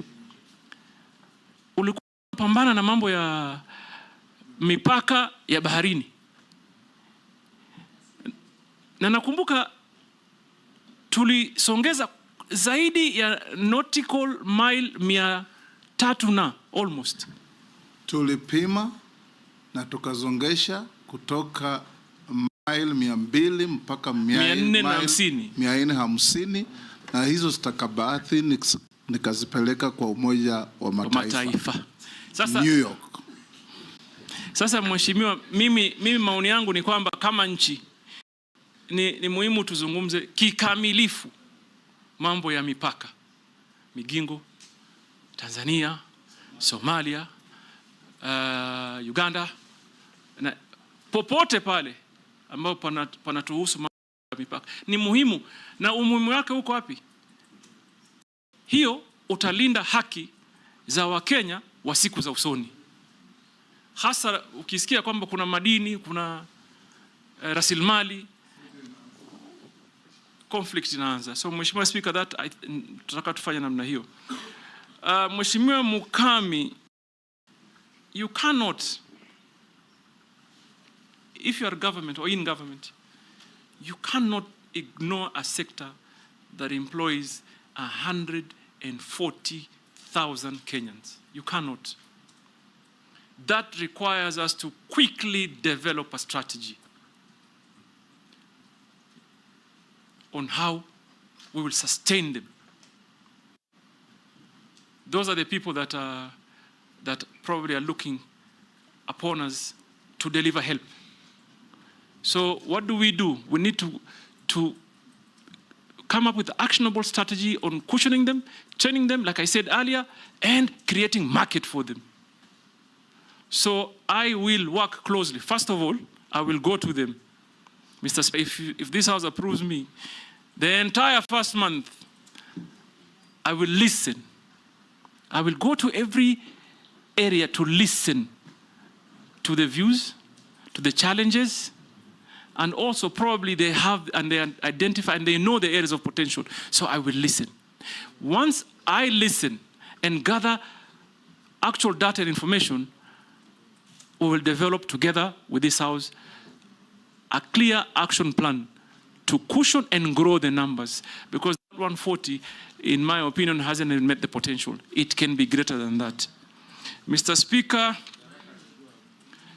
Caleb Amisi asked on marine utilization, sustainability.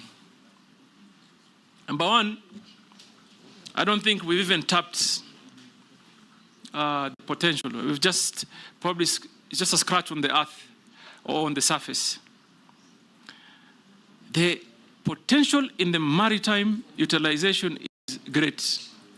But there may be some predicament, Mr. Speaker. And at this point, I want to tell Honorable Caleb, we would work with you at the committee level, but also work with possibly the Attorney General, because we need to develop a clear legal strategy on how we can relook, for example, at the treaties and the conventions and the licenses and the agreements that this country has gotten into. I say this why. Caleb, are you aware that the Kenyan coast is an important corridor for tuna, yellowfin tuna? It is. Are you also aware that our allocation for yellowfin tuna, our quota for yellowfin tuna is 3,000 tons, yet the EU has 76,000. So there are great legal issues, but we must get into them. And therefore, we may need to develop a strategy between this Honorable House, possibly the Attorney General, because there'll certainly be a lot of litigation issues. And therefore, if we do the strategy well, we should be able to address those issues and ensure that that what is for Kenya remain, what is for Kenyans remain for them. Finally, you asked me if I am going to be my friend. Caleb, I'm that one that you're looking for. Let me assure you, I'm an action man. Me, I don't like sitting on the desk 24 hours. I must be on the ground. I must understand what people are saying. I must engage them. So for me, I have a plan. This country needs to push mining to contribute more into the economy.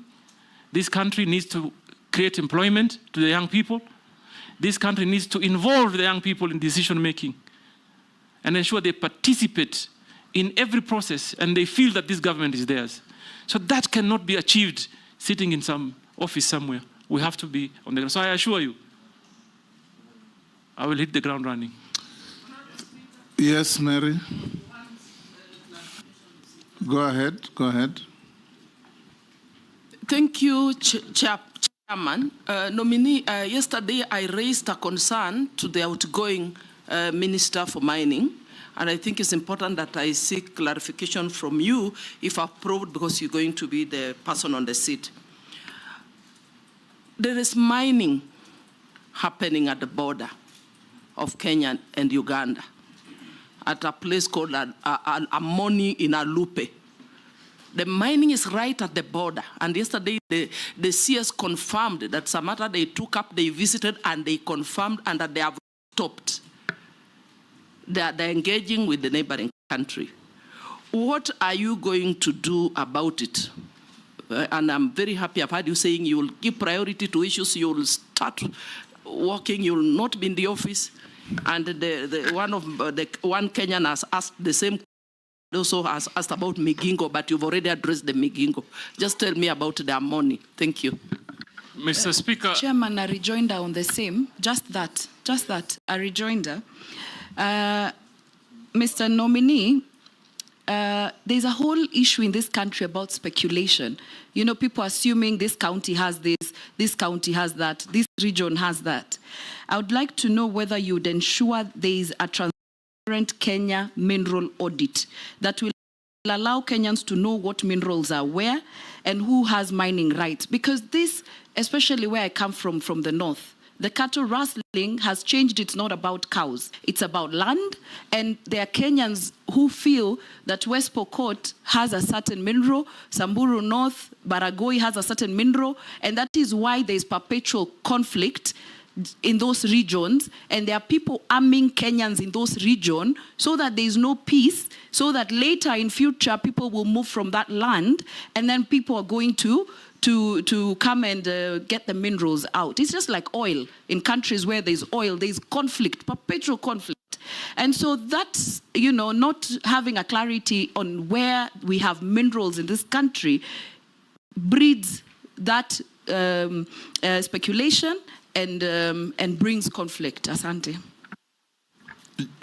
Jeanette, I saw you gesturing like you wanted to have... I wanted to ask him something, Mr. Speaker. Mr. Speaker, I want to ask the nominee, you see why we are here today, Mr. Speaker, vetting the second batch of ministers in the midway of a term of an election. Mr. Speaker, is because of things that Kenyans have complained about. And some of the things Kenyans have complained about is about opulency, arrogancy, and show off. The nominee is somebody known to me very well, Mr. Speaker. I must share with the committee that. And he's somebody whose God has blessed him as a family and as a person. He's a man who loves fine things of the world.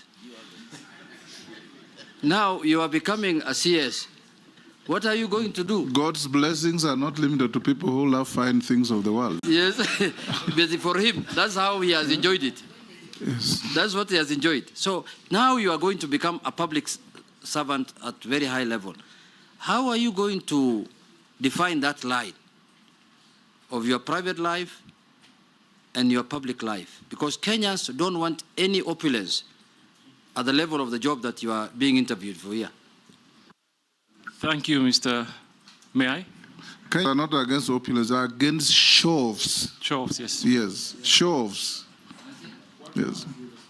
Yes, George. Thank you, Mr. Speaker. Mining research is not quite prominent in the country, but I'm now informed that some universities have actually started offering courses in mining, and they're doing lots and lots of research. My own university, Tharaka, is doing it. Confirm that if this committee, if the House approves you and confirms you, you will actually collaborate with the various universities in the country so that we have better research and better studies, including absorbing those who are studying mining, so that we have local experts. We don't have these foreigners coming from all over pretending to be the experts and cutting away our minerals. Running out of time, but Kosing? Mr. Speaker, just one thing, Mr. Speaker, I forgot. Also about fishermen who are being arrested in Lake Victoria, going to Uganda by Ugandan government. What are you going to do about it? They are suffering. Last time, he has answered. He answered that. Kosing? I can bring mine later. Pardon? He will not come back? No, not pardon? It's not for him. Okay, it's not for him? Yes. Okay, fine. Honorable Speaker. Nominee, can I beseech members we stop here? Yes. We have 4 others waiting. If it's burning, Rahab, I'll give you one. If you're asking about your question, it was answered when you are out. It's not about my question. I was just asking about the gender imbalancing in the fishing industry. What he'll do so that women can be involved. He said that thousands of women handling fish when it lands on the beaches. I thought? Yes. Pardon? But okay. Take the question and answer the honorable member about gender parity in the industry. Okay. So, Mr. Speaker, the first issue was by Honorable Imesa on some mining that around the border area that is contested. What I want to tell you is that I've also heard about the same issue, for example, in Moyale County. And I am going to work with members of parliament, governors, very closely to ensure what rightfully belongs to Kenya stays in Kenya. And that opportunity is secured for and on behalf of the people of Kenya. So we'll work very well together. That assurance government is about continuing. And what Mvurya committed, I will take on.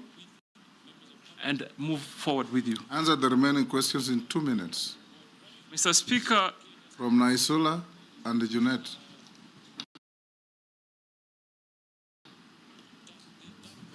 If you could allow me, maybe just from what Junet said, on your declaration of net worth, I see you have valuables and jewelry of a good amount.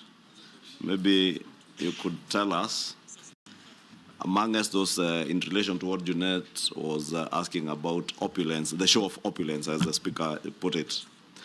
And I know you've been very active on TikTok.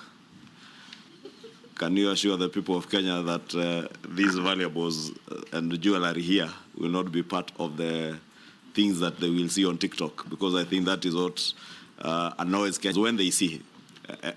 And because you are coming into public office, just to be sensitive that Kenyans, as much as you have declared it here, may not want to see those things. Mr. Speaker, I think what my brother Kimani Ichung'wah is trying to say is referring to what they will see.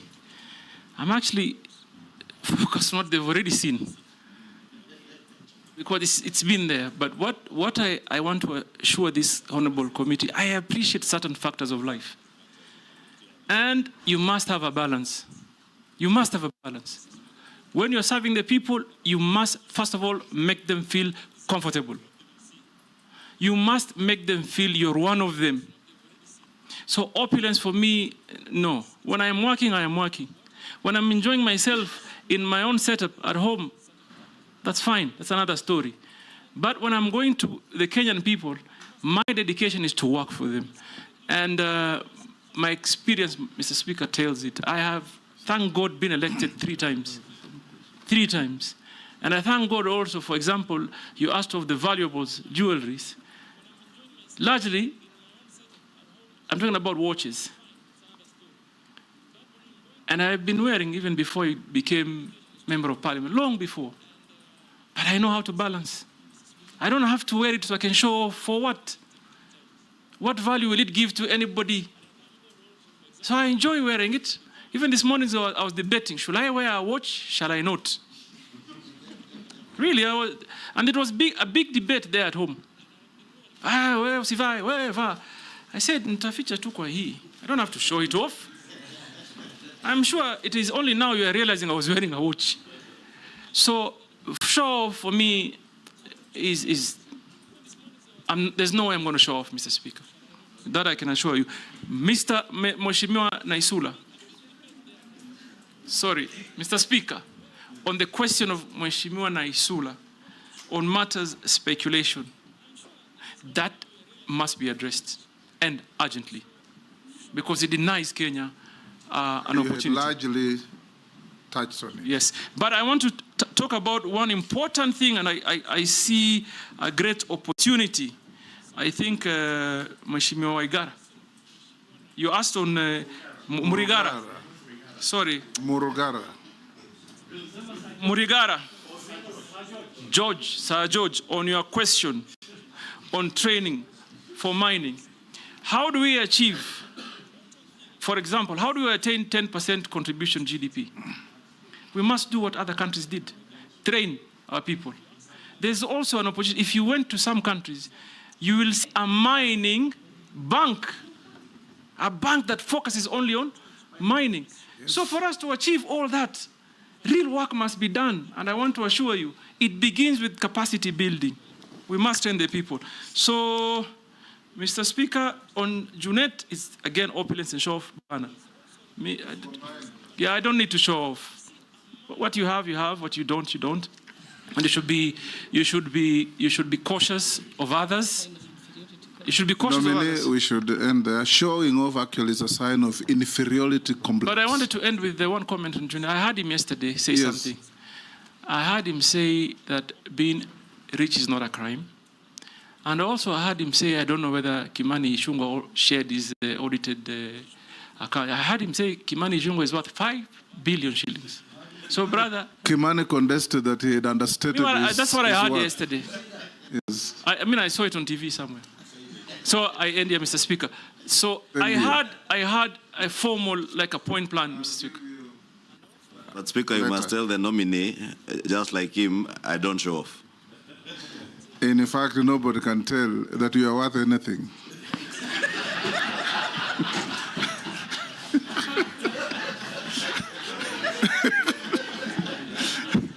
Mr. Speaker, and that must be the culture in Kikuyu constituency.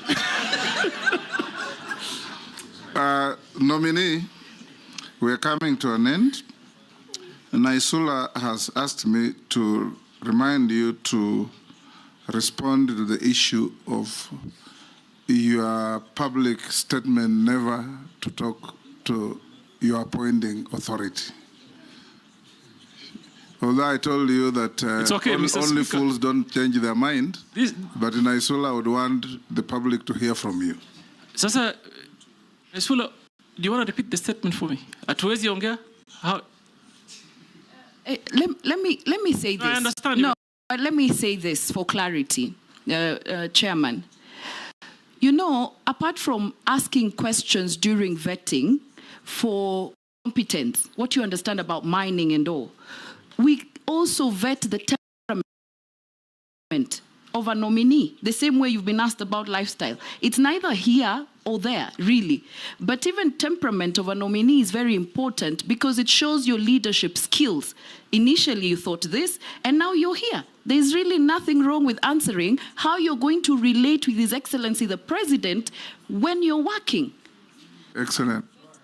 So, Mr. Speaker, if I may quote, the statement went like, mimi niongee na Ruto nini?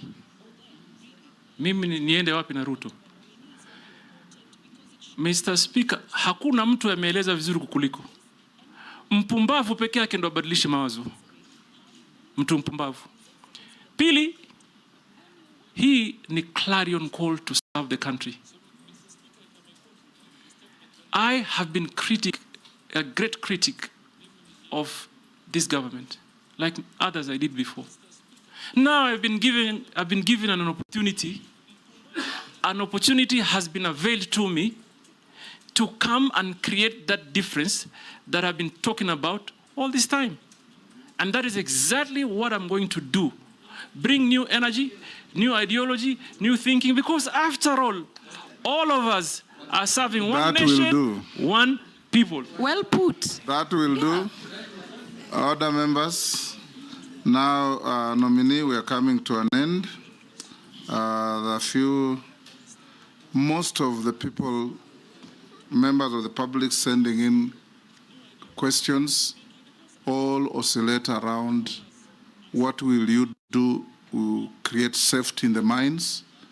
What will you do to protect the population from disused mines? What will you do to protect our fishermen from harassment by neighbors? What will you do to make it safe for our fishermen to handle their produce or their products when they come back? And what will you do to make mining part of the central core of Kenya's economy? These are all things we have talked about, but the public would want to hear that we brought to you what they wanted. There is one man from Kwale who says, uliza waziri mteule, ngoja kidogo, ataweka mikakati gani kuhakikisha kituo cha mafunzo cha uchumi zamawati kilichoko wadi ya Ngomeni, kaunti ya Kwale, kinakamilika kwa muda unaofaa. I think the next, I'll still ask you say one or two things. We want you to assure Kenyans, nominee, that if you find favor and you are appointed the minister, within what period will you be able to make Kenyans feel the benefits and the contribution of mining to our economy? We are a major agricultural country. So is a country like the US. But in the US, agriculture contributes only 1% to their GDP. In Kenya, it is the complete opposite. And they do that because they are in manufacturing, in mining, value addition, and all those good economic activities. Secondly, ensure that Kenyans participate in this exciting new economic venture. Assure Kenyans that you are not going to be, if approved, to be working for international conglomerates to come to Kenya, appear to be generating economic activities but taking away all our wealth. We want to see mining being part of the central feature of our economy. Thirdly and lastly, for the seafarers and those who are now going to work on international ships, you may consider, because most of those seafarers will work in ships of major shipping and maritime countries: Korea, China, Spain, and others. You may consider, and Germany you talked earlier, to introduce basic language courses at our college in Mombasa in these languages, so that when they graduate, they have a basic knowledge of German, of Korean, or Chinese, or Mandarin, or whatever. Thirdly and lastly, you may also consider sometimes if a seafarer goes to a Spanish shipping line and produces a certificate that's a collaboration between our college and some college in Spain, it gives confidence to those who are employing.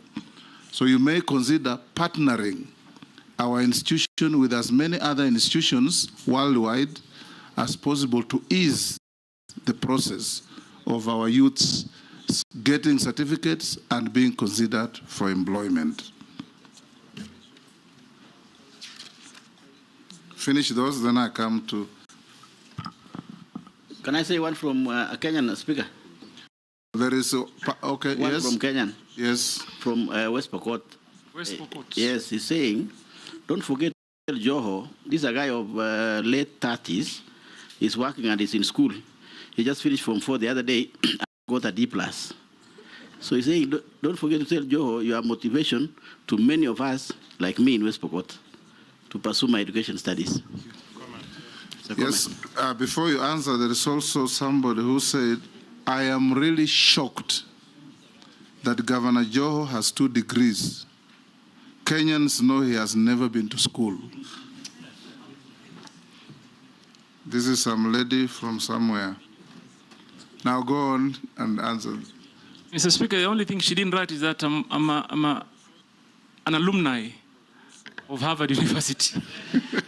And I'm grateful that we could inspire someone. And this is a message I want to tell the young people of this country. Please never lose hope. Never give up. There is always a way out. It requires determination, focus, commitment. Answer those now. And a little bit of support. I'm just saying that because I felt encouraged that someone may take a path of changing his life. Mr. Speaker, I began by saying we need to relook at the architecture of our training programs. Do they conform to the needs?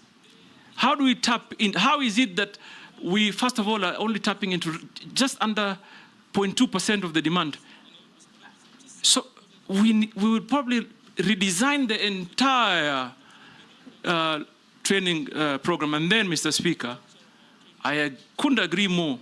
The urgent need of collaboration between teaching institutions.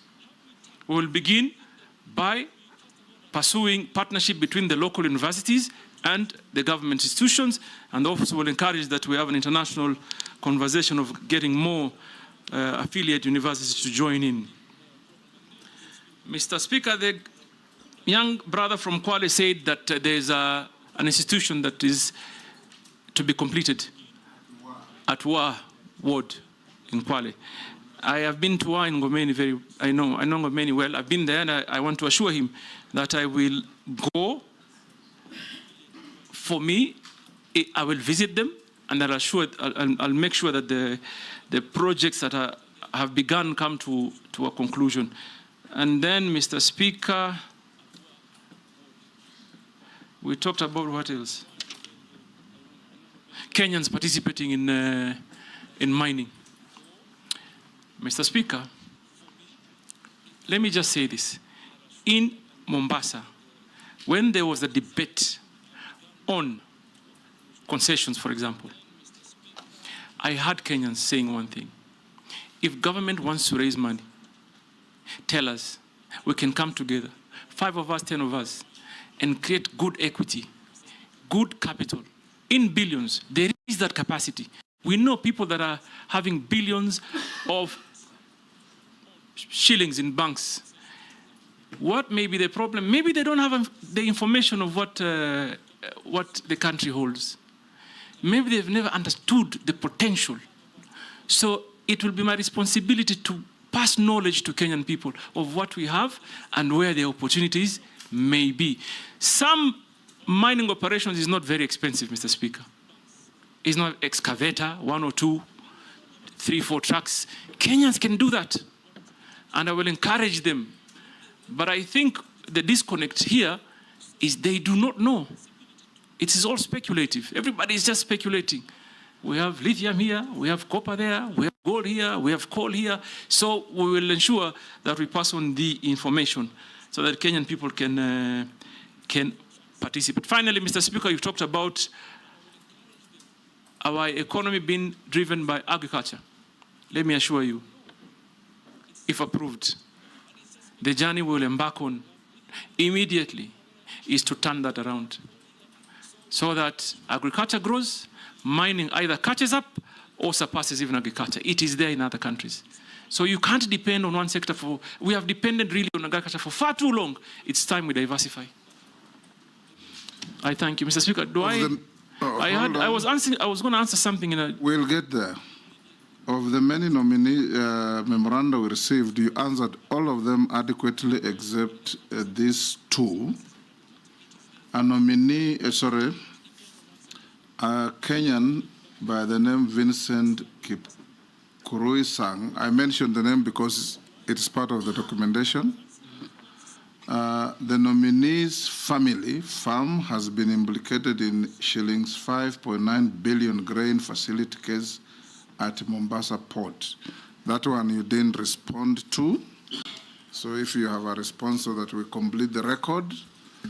And the next one is there is an organization called Haki Yetu in Mombasa. I believe you probably know it. They say they went to court, obtained a court order for you to avail some documents to them, served you with the order, and you refused to give them the documents. And this was in relation to affordable housing. Okay. Those 2. Mr. Speaker, you answered everything correctly and satisfactorily.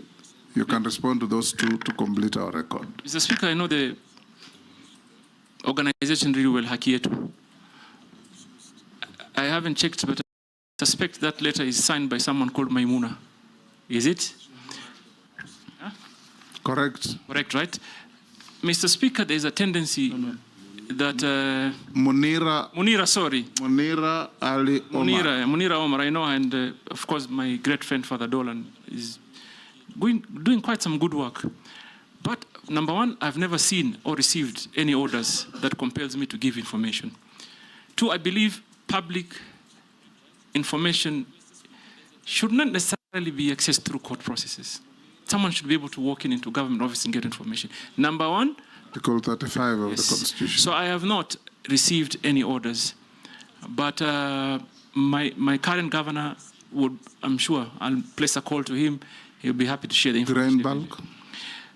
Grain bulk, Mheshimiwa, Honorable Speaker. I said earlier.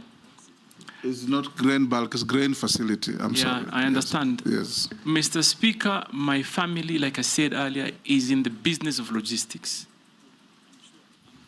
So what my family wants to do as a business or plans to do is to build on our land, on our own family land, a grain handling facility.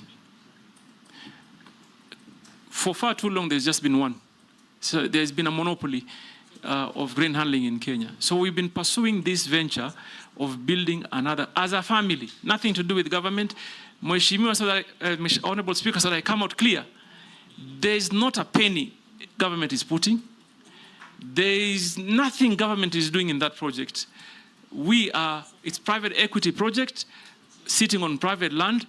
The only thing that that setup would do is get a license on way leaf so that they can get access to remove the grain from the vessel onto the facility. So we did not lose, as a family, 5.9 billion contract. We are actually going to inject 5.9 billion investment into the economy.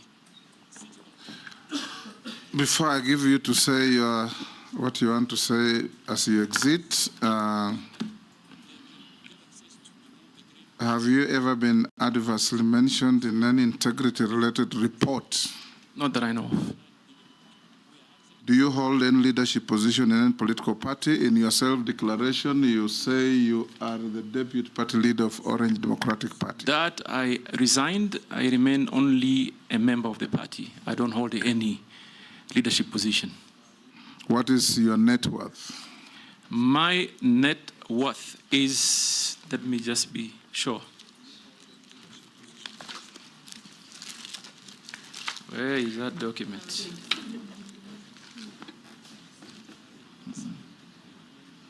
Where is it?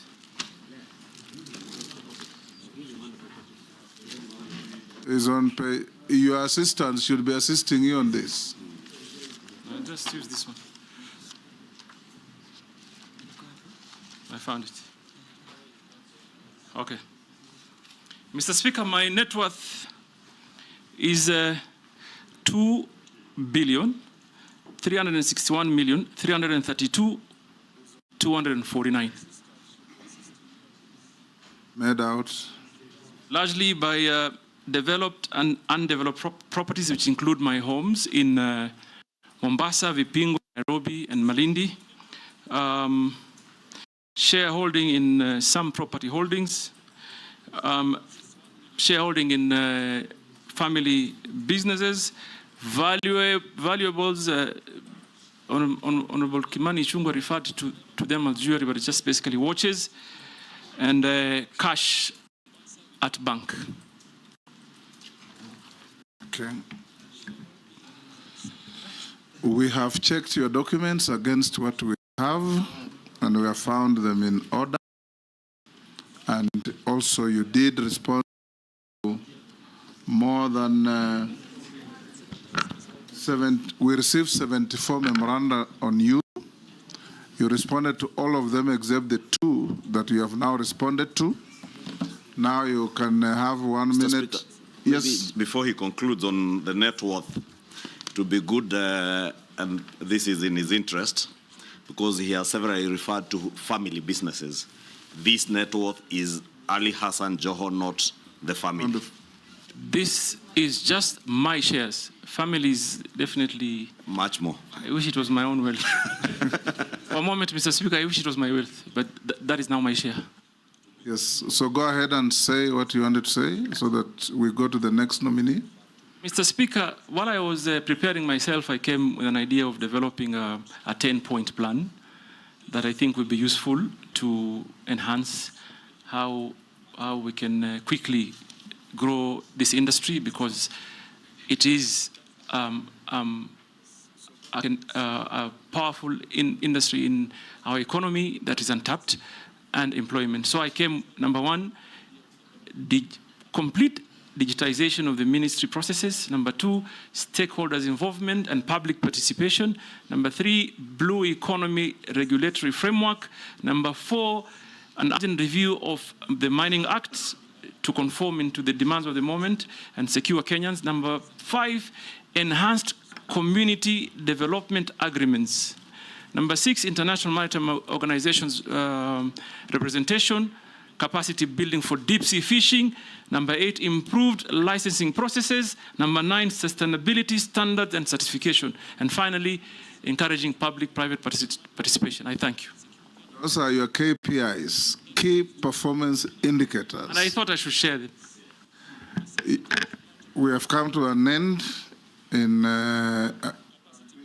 you, and you are now released unless you are lawfully held here. Take your documents with you. Sergeant, can you escort the nominee out of the chamber? Have a good day.